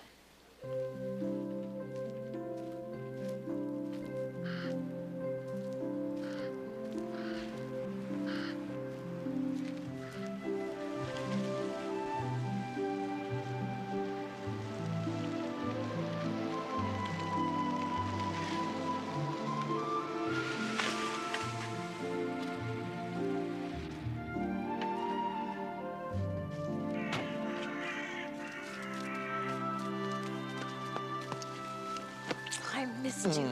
Oh, I found this beautiful walk up here behind the building. Look, something's come up. My wife has arrived from London. I'm sorry. It's going to make things very difficult for us. It's all right. I understand. I can't even stay for lunch, let alone a walk. I have to get back. I'll phone you tonight if I can. Okay, I'll be at the hotel. Come on, I'll drive you back. No, I want to walk. It's beautiful up there.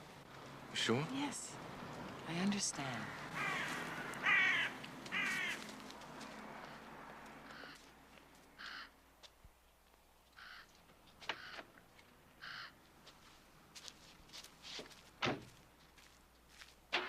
But I didn't understand. I could feel Jerry pulling away from me. He was gone again for 3 days and 3 nights. I wrote. I wrote everything I was feeling. I wrote to understand myself. I wrote to understand him. I wrote to understand the trans-channeling session I had seen. I wrote to understand about my life. Whenever he called, I told him I was writing. He said he was glad I'd found something to keep me busy. I stayed in my hotel room. I ate only Swedish crackers and butter.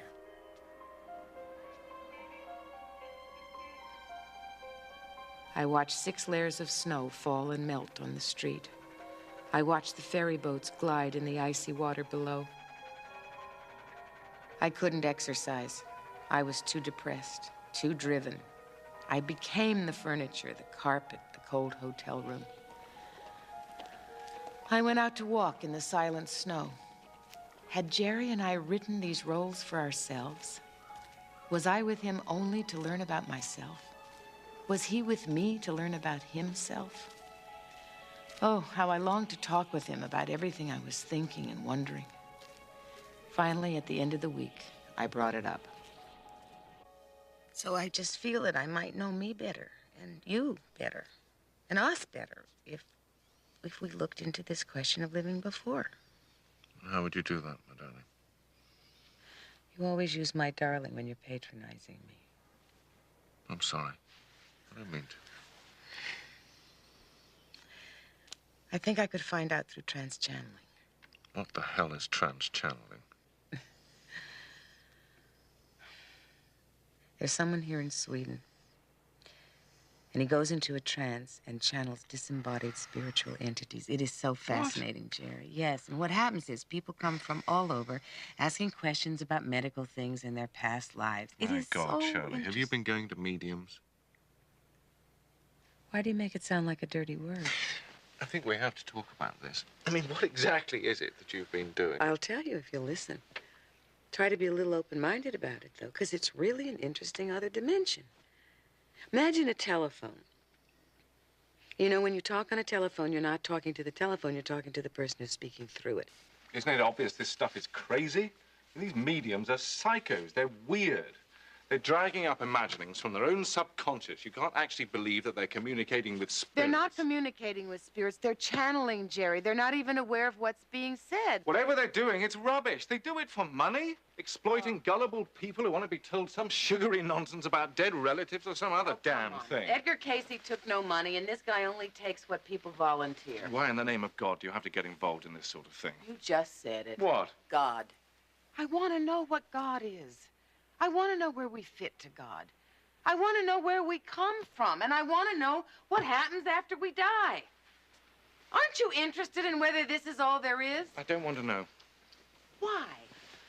Because I have to address myself to real problems, real issues in this world. I understand them. I don't understand God or disembodied spiritual entities or whether we've all lived before or... That's not reality. Are you going public with this? Is this what you're writing about? Partly, yes. But I haven't even thought about whether I'd publish anything. Well, don't take it from me. It would be a very stupid move. Who are you, Stalin? People are going to think you've gone round the bend, and quite frankly, I'd have to agree with them. Oh, come on. Oh, Jerry, stop that. You know that's not true. I'm just investigating. I'm exploring. And I do not understand why you won't discuss this with me. There's an expression. If you want to get to the fruit of the tree, you have to go out on a limb. Well, I'm simply not prepared to do that.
You went to a medium? A Swedish medium? Yes. And Jerry got very upset. Why? Did he go too?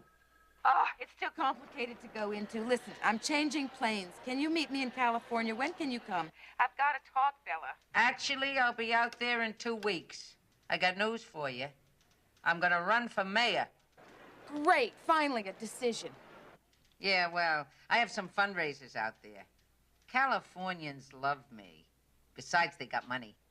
Well, stay at the beach with me and save on a hotel, you know. We'll commiserate together. Okay. Bye. I walked the Calabasas Mountains, happy to be off by myself in nature, trying to sort out some of the contradictions flooding through my mind. If I pursued my search, what would happen?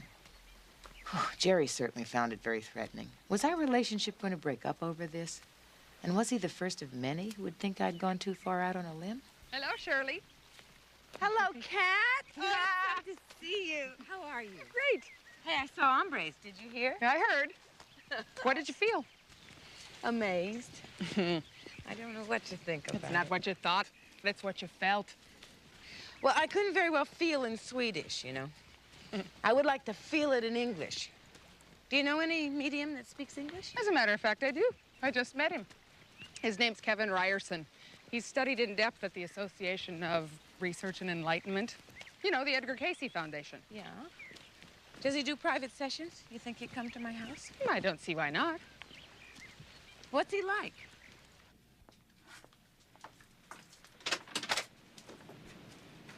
Hello, I'm Kevin Ryerson. Hello, Kevin. Come in, please. Thanks for coming. He looked like something out of an old Humphrey Bogart movie. Excuse me for staring. I don't know a lot of trans-channelers. Oh, excuse me, I don't know a lot of movie stars. May I leave my vehicle parked outside? Sure. Nobody pays any attention to those signs down there. Well, would you like some coffee or a drink or something? No alcohol. Alcohol can interfere with the accuracy of the trans-channeling. So he wasn't into drinking spirits. That was a relief. Oh, I see. Okay, I'll just get you some tea. Make yourself at home. That hat. Even Bogey wouldn't wear a hat like that. Then, as he plopped it on one of my statues, I wondered what I expected a trans-channeler to look like. What would a credible doctor look like? What would a credible psychiatrist look like? How did you get into this? Oh, a number of years ago, I was working with a group in meditation, and spontaneously, I fell into a trance state, and a spiritual guide came through. So you mean you just go into a meditation and it happens?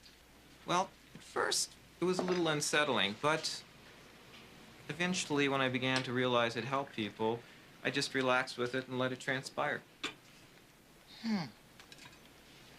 So what's going to transpire here?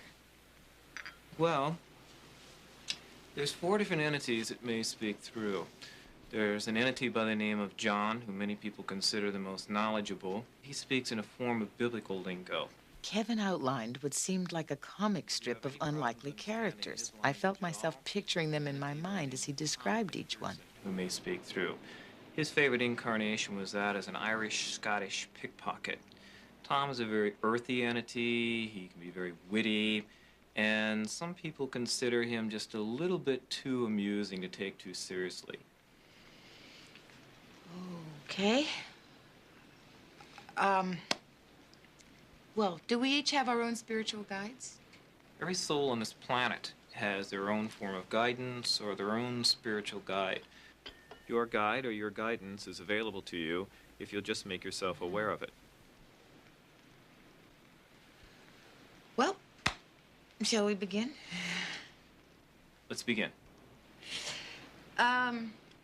Should I turn off the lights or what should I do? It would help if you were to dim the lights for spirit. Okay.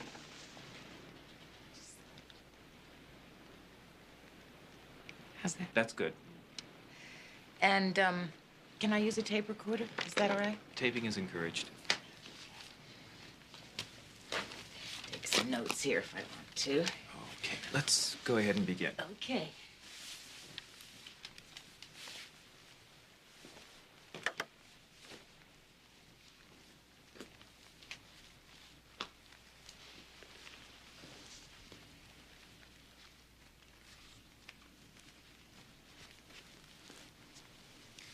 see you in a little while.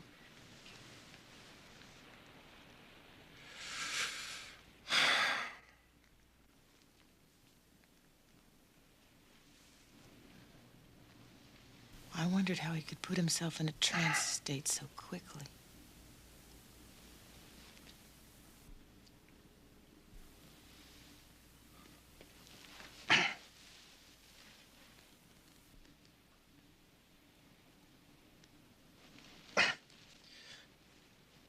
Hail. I am John. Identify yourself and state purpose of gathering. Oh, my God. I felt like I was in the Twilight Zone. My name is Shirley. I'm speaking to you from Malibu, California. Purpose of gathering. I don't know why I'm here. As such. I figured as such meant okay. We sense that ye are a seeker, that ye have his investigations, and we are familiar as though with thy vibrations and same. We? Could you tell me who we might be, please? We are those who have known thee in past lives. The channel speaking as a soul has had many incarnations, so therefore speaks in the plural we. Are you a guide of mine? As such. I see. Why is this phenomenon of trans-channeling so difficult to accept? Because persons may not remember themselves from their disembodied state. They must indeed come to know themselves as more than what their 5 physical senses would reveal. They must come to know that all of their pains, their fears, of this lifetime are but the experiences of that which is past. Is this your understanding? Yes. Excuse me, but really, on what do you base your information? That which ye call Akashic. What is that? The Akashic record is the sum total of all that exists, not unlike a collective unconscious. Yeah, even so, don't you think that what you're saying is just a little bit too simple? All truth is simple, but it is more so that it is designed to be easily revealed. Well, yeah, but if it's so easily revealed, how come we don't know it? Until man accepts that he is indeed part of the God truth he seeks, he will always have difficulty. Ye are a co-creator with God. You're telling me that I'm part of that God truth? As such. Well, I could get really arrogant if I thought I was that close to God, now couldn't I? Why did ye shout at the ocean that ye are God?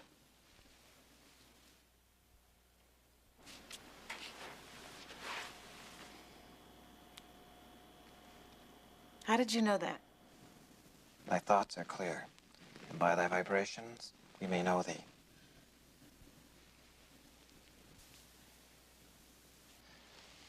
Pause. There is an end to desiring to speak.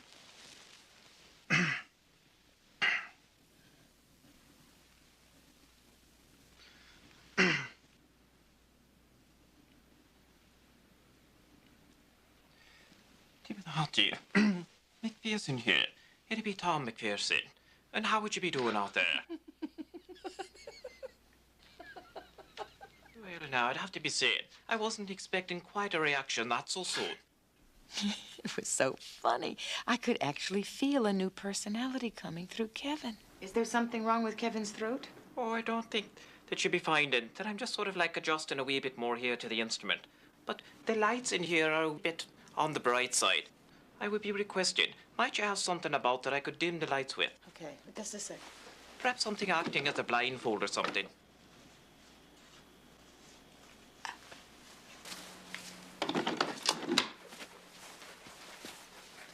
How about one of these? Well, let me see what you have to offer here. I like the vibration of this one. Indeed, I like its vitality.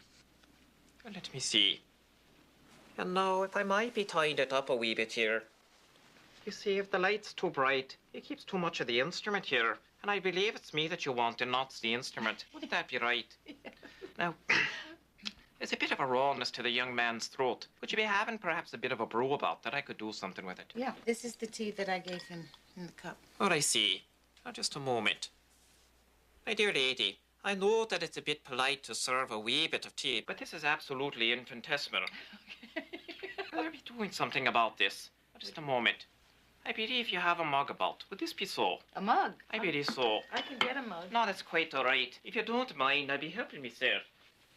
I believe that if the sense is correct, we might have something just about over here.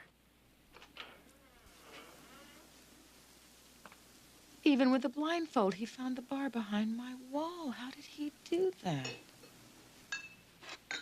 If there's a pub to be found, leave it to an Irishman to be finding it. A fine bit of a masculine mug. I don't know exactly why you hid it in a closet. I do believe Irish pickpockets think better with mugs, you know. What can we be doing here? You have a spot of your tea over here. Not to worry. I won't be spilling a drop of it. I can see it like a luminosity, not like a rainbow, you know. Were you really an Irish pickpocket? I believe that I was an Irish pickpocket, but it was a bit more of a cover trade for myself, as I used to sort of like, what would you be saying? A bit more like a diplomatic spy, I believe. I worked for the English crown, I'm sorry to say. Why is there such resistance to the soul as a realistic fact? Because there's no money or gold in it for anyone who desire to research it. And people who do look into these things, or research them, are occasionally made to look ridiculous. After all, didn't a friend recently tell you that in order to reach the fruit on the tree, you have to be going out on a limb? That really did it. I hadn't discussed what went on between me and Jerry with anyone. You got to be patient with your Jerry. After all, he is an Englishman, you know. My God. Oh, do we have a revelation here again now? Yeah, could I, ask some questions about some of the past lives I might have had, please? I do believe that if you be taking this here. Very good. And now, if you might be taking this also. You do that very well. Now then, I believe if you'd like to be making some other inquiries, I'll be departing. But may the saints be looking after you. God bless you.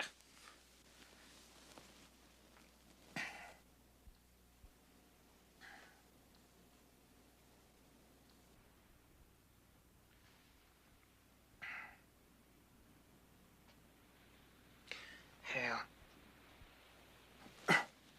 Do you desire to proceed? Yes. We sense as though that the individual whom you desire to proceed forthwith is though currently resides in the areas known as the British Isles. I can't believe this. That's right. He had lived as though many lifetimes before, as indeed as though as man and wife. When? It was in those time periods known as Atlantis, some 300,000 years past. In those days, you had many incarnations, as male and female, and during the incarnation inquired of, you were female. Did we get along? In those days, you would find that the individual as though succumbed to the phenomena also of the intellect, or to be as the intellectual. This did not work as though to the advantages of that union. However, he was doing important work involving cultural exchanges with the extraterrestrials. Extraterrestrials? As such, there were indeed as though extraterrestrials in the earth in those days, even as indeed there are in these. Now? In these days? Even as ye have nations, one advanced more than the other, there are planets more advanced than thy own. What kind of knowledge are they bringing? The only knowledge that there truly is, knowledge that God is within man, from whence all other knowledge springs. These extraterrestrials, are they involved with the same struggle of inner knowingness that people like me are? You should not set them up as though as a phenomenon of divine beings, or as godlike beings. They are thy brothers. Will I ever see one? You should seek out the one who works with visual arts. Someone who works with visual arts? Who? The individual of the three stones that are united in the triangular form. David? For he also acts to thee as the spiritual guide. Speak to this individual of the extraterrestrial matters. Ponder these things that indeed have been said, for they will bring thee wisdom. We must as though now end the inquiries. We do not desire to tax the instrument's energies. I'm sorry. Of course. I'm sorry. Thank you very much. Seek to be at peace with those things which indeed you receive from Spirit, for you'd find that they indeed are to further the Father, Mother, God's work, and indeed, ye are that work. Walk in this the Father, Mother, God's light. God bless you. Amen.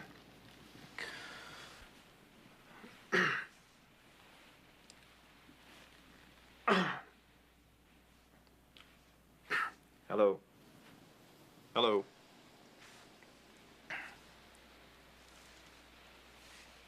Hello, I'm here.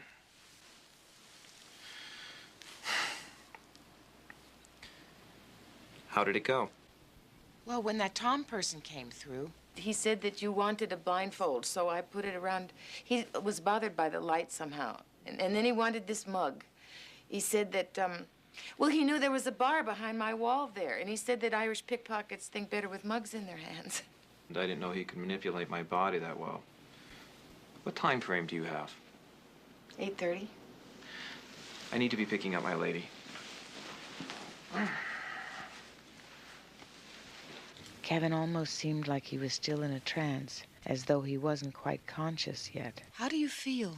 I feel fine. Their energies actually nurture me. But how do you feel about being used as an instrument like that? Every person needs a purpose in life. Maybe it's my karma to be a human telephone. Good night. Kevin, thank you for coming. I really appreciate what you're doing. I don't understand it, but maybe someday I will. Take it at your own pace. Good night. Good night.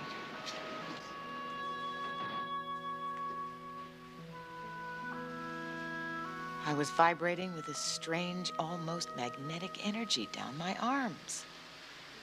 I had just talked to two spiritual entities who not only knew things about me that no one else in the world knew, but who also said that I had known Jerry and David in a past life. Was the puzzle falling into place, or was I into some kind of fantasy dream? But if it was real, was the most significant part of the puzzle the profound truth that God did not live outside of each one of us, but inside?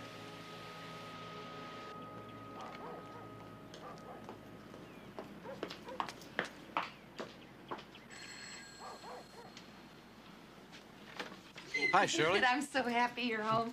Guess what I did? I had a session with the trans-channeler, and this guide came. What are these paintings you've done here? Are these UFOs? Uh-huh. Have you seen crafts like this? These are based on sightings up in the Andes in Peru. People see them all the time. Not me. See, this entity said that extraterrestrials are on the Earth, visiting the Earth right now. And now you're really telling me you've seen these? Uh-huh. What else did he say? Sit down.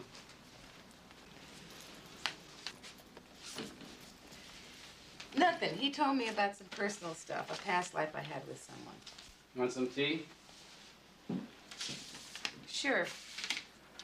We talked about you. He said you're a guide of mine. That's certainly true. Wow. Well, I guess we're all guides for each other. When are you going to tell me what's really going on? I'll tell you when the time comes.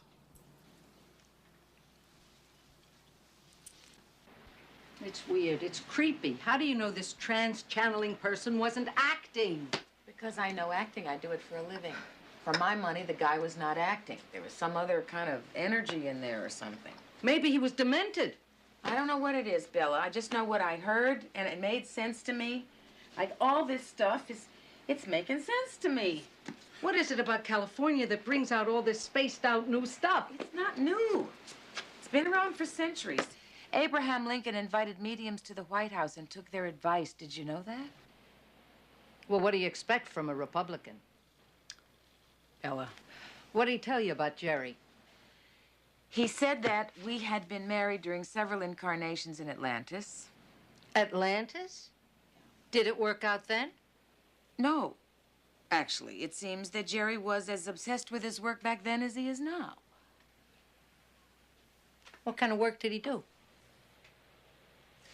He was, involved with cultural exchanges of some sort. With who? Extraterrestrials. Shirley, I don't believe I'm hearing this. I mean, this is not you. I really feel I should send for the guys in the white coats and have you taken away. Look, I know it sounds strange for me to say it, but we read these books. They are full of information, of stories, of legends, all handed down from the beginning of recorded history. UFOs are real. Right, and why is it that every single head of state I've talked to, I mean, and people from Pierre Trudeau to Jimmy Carter, every time I bring up the UFO thing, they sort of clam up, like, don't ask. And it's not a put-down. I mean, they've seen evidence, and they know there's something going on that they can't explain. Hold it. Just let me do this. Hello? Hi. Congratulate me. I just sold a painting. David! How terrific! Yeah, so I'm on my way to Peru next week. You want to join me? What? Let me be your guide.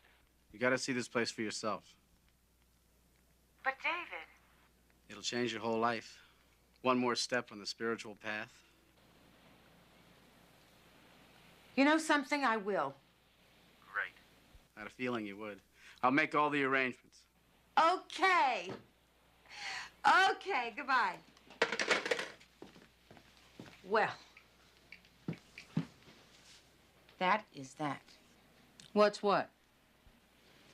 I can't go to your fundraising garden party next week, Bella. I'm sorry. Why not? Because I am going to Peru to look for UFOs.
Enchanting as always. Thank you. Congratulations. How do you do it? Oh, I still think I'm 12. Yes, but I suppose your body believes that too.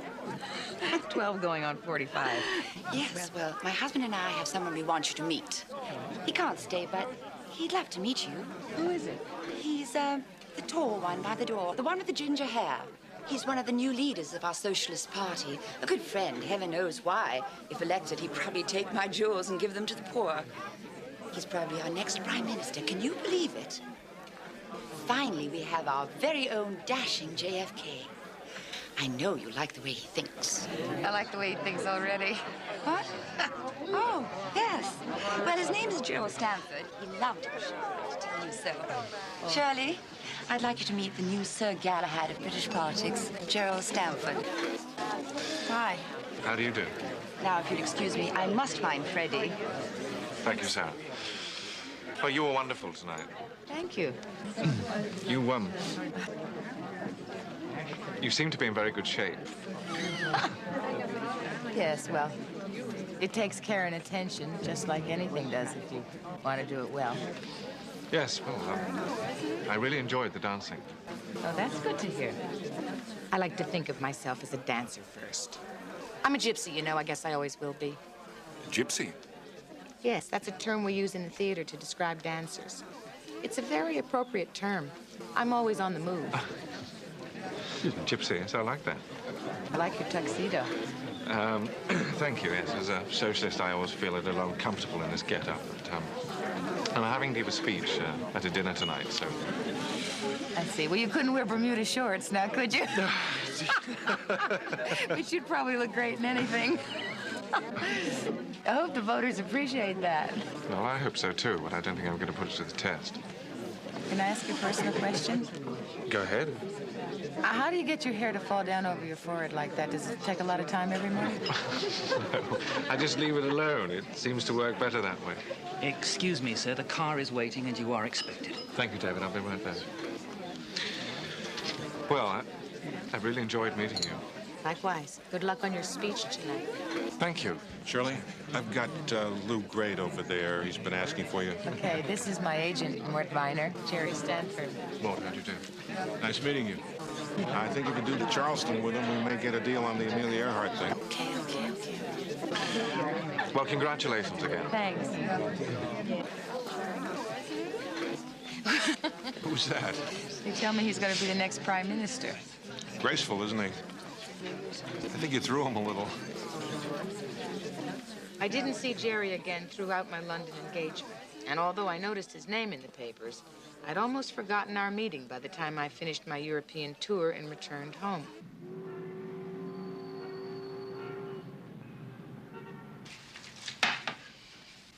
Take your hat off, Bella. You're not running for Senate in the kitchen. I can't. I didn't have time to have my hair done. Don't eat the bread. Come on. I'm going on the diet powders right after lunch. Sure. So, the tour was good, huh? Yeah. You had good audiences? Yeah. You had a good time? Yeah. So, what's wrong? Did you ever feel that you're not seeing what you're looking at because you're not real sure about what you see in yourself? Will you run that by me again? All right. The more I see of the world, the more I feel there's something missing, and I feel the same thing in here. Oh, come on. Look at you. You got everything. What could possibly be missing? Tell the man who drives the Wonder Bread truck with 4 kids to feed that you haven't got it all. I'm not talking about fame and money and success. So what do you mean, you're not happy? I don't know. It's like there's some purpose to being alive, and I don't know what it is. I mean, this can't be everything. It just can't be, can it? I mean, why are we here? Here, in New York. I'm saying there's got to be more. And maybe I realize this because I have so much, you know? I mean, I don't have those struggle and survival problems anymore, like most people do. But not having those problems isn't fixing what's bothering me. So, when did you see Mike last? Oh, that's over a long time ago. You know that.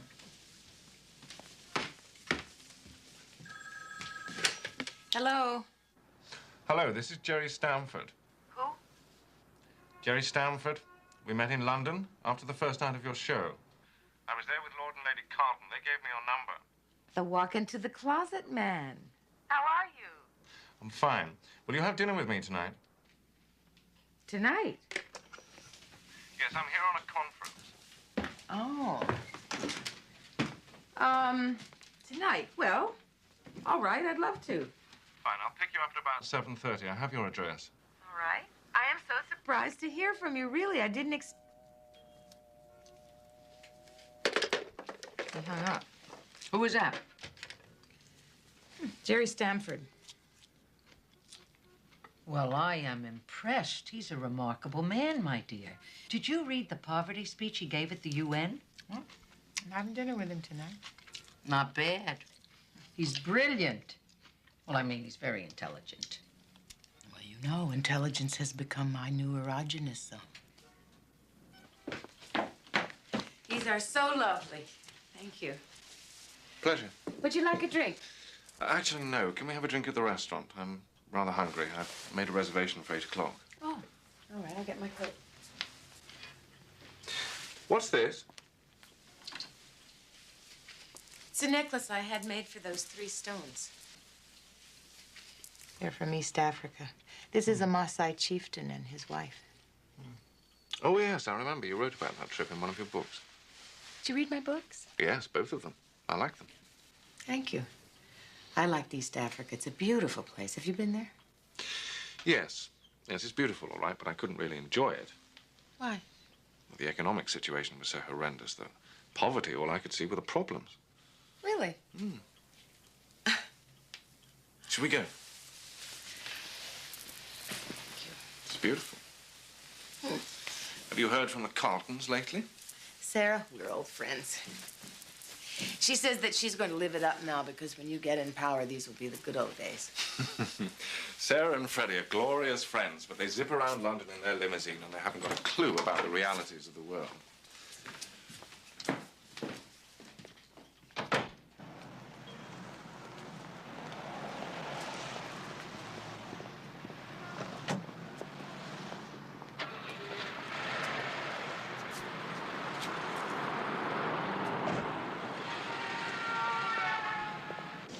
So do you get to New York often?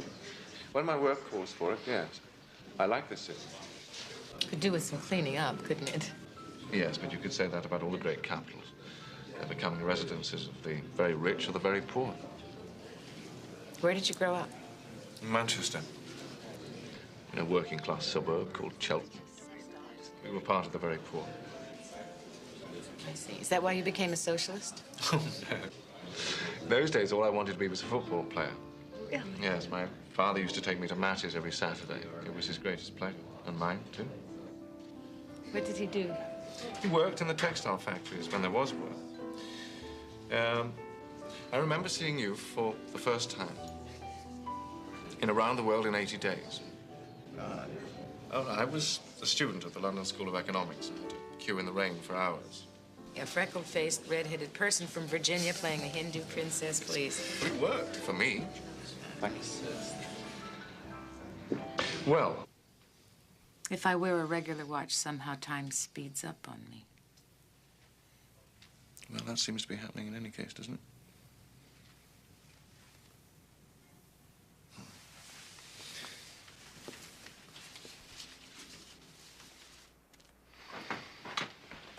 Thank you.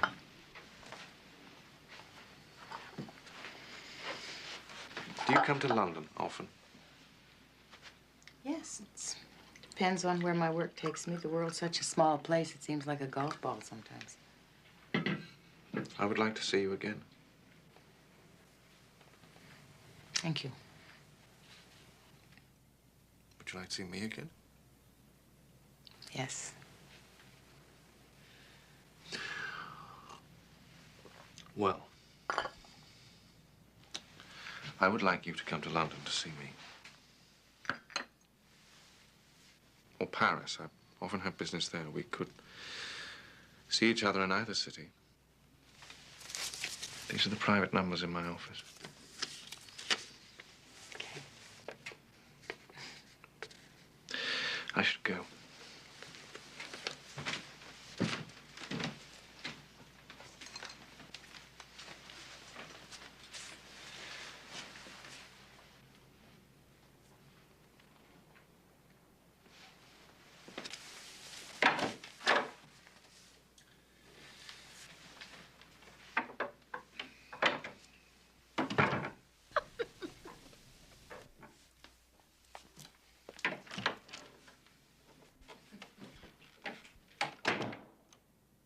Well, it happened so fast. Right after Jerry left, I got a call from my agent, which propelled it even faster.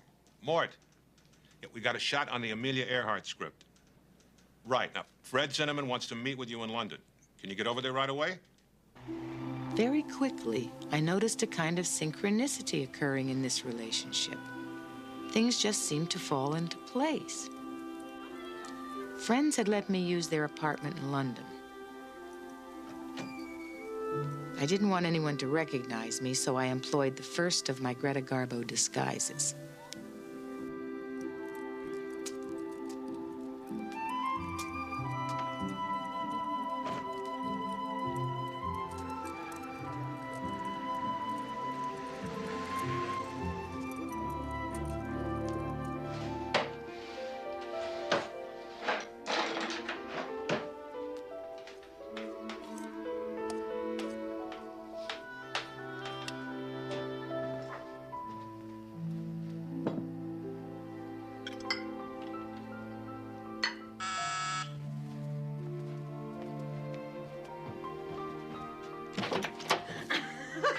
How are you?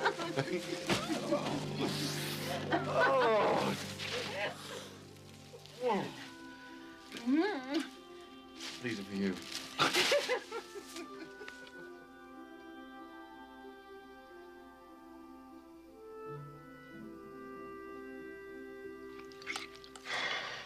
I haven't been able to concentrate on my work.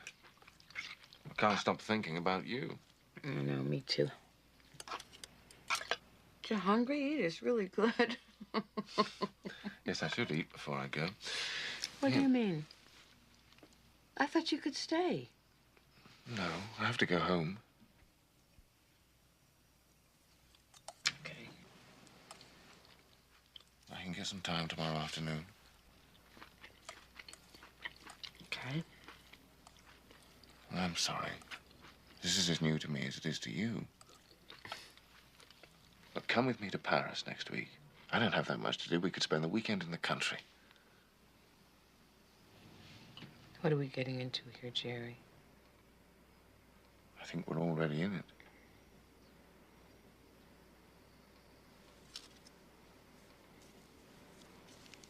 Present.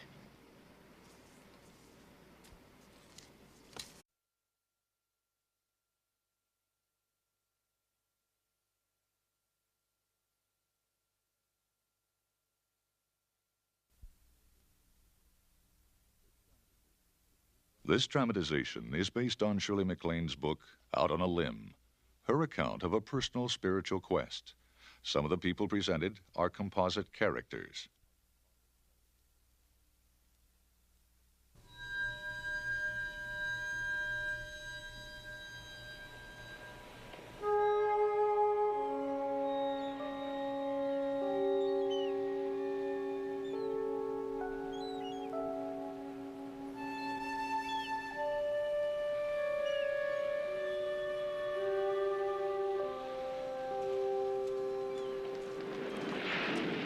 Malibu Beach at sunset. Magic hour, we call it in the movies. It's that time of day between light and dark that always makes me wonder who I am and where I fit in.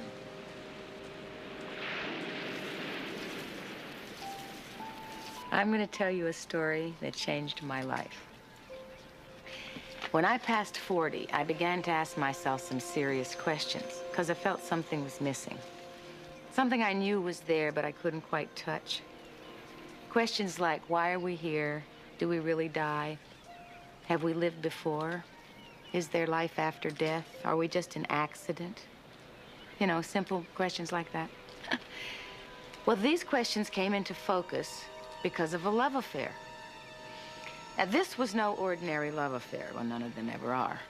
But this was an impossible relationship that led into areas that surprised even me.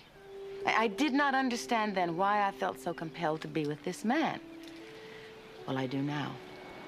And it all began on my opening night at the London Palladium some years ago.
Shirley.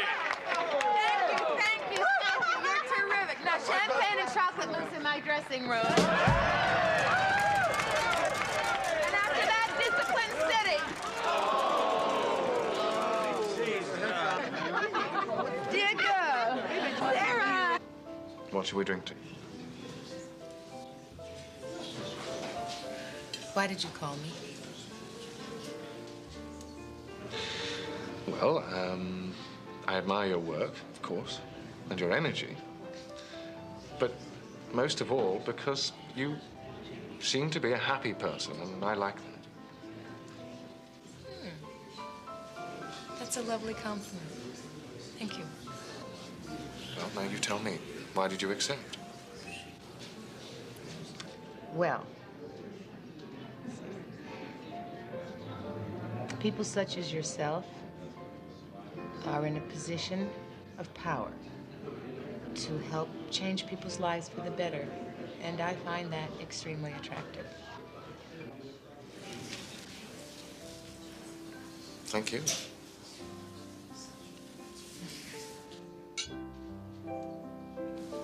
Cheers.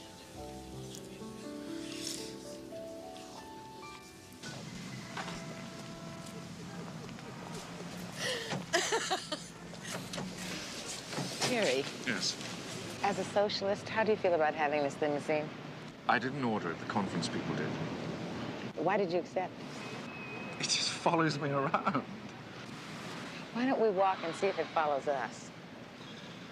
Okay. We're gonna walk.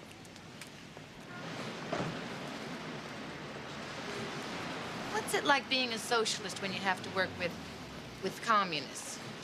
Oh, well, they can be very dogmatic and rigid, but they're people like everyone else.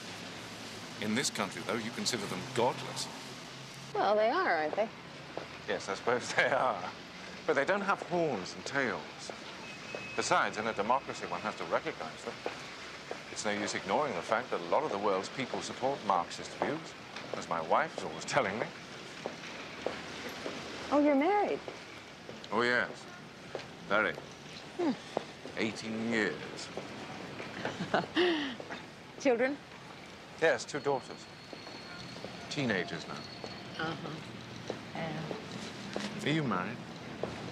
No, no, I'm divorced. I have a daughter, too. 18 years, that is such a long time. How do you sustain a marriage in politics that length of time? Well, my wife gave up a promising career in politics to attend to me. Oh, yeah? What kind of career? She's a committed Marxist. You're kidding. A Marxist? She can be quite rigid and inflexible in her beliefs. But she's as committed to improving the lives of the disenfranchised as I am. What's it like living with a Marxist? Difficult. I see you like autobiographies. Yes, I like books about real people. You have the best biography of Shaw. Yes? Now, you probably know him as a playwright, but I know him as a socialist. Do you know, he spoke out vehemently against the First World War. The only reason he wasn't jailed was because he managed to say what he did with such wit. We British always admire wit. You know, there's a story about Churchill standing up on the floor of the House of Commons to announce the casualty list after one of the first. I felt so comfortable with him. He announced them. He seemed so familiar to me.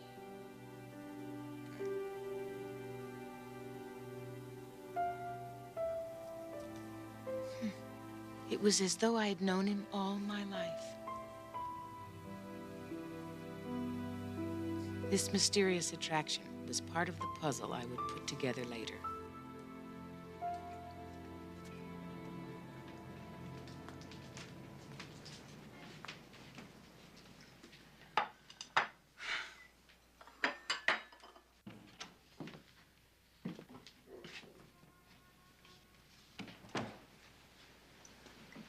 What would you like for breakfast, Jerry? Well, those biscuits look fine. I never seem to have much time for breakfast. Well, I hope you like this tea. It's got a bag in it. Is this a watch? Yeah.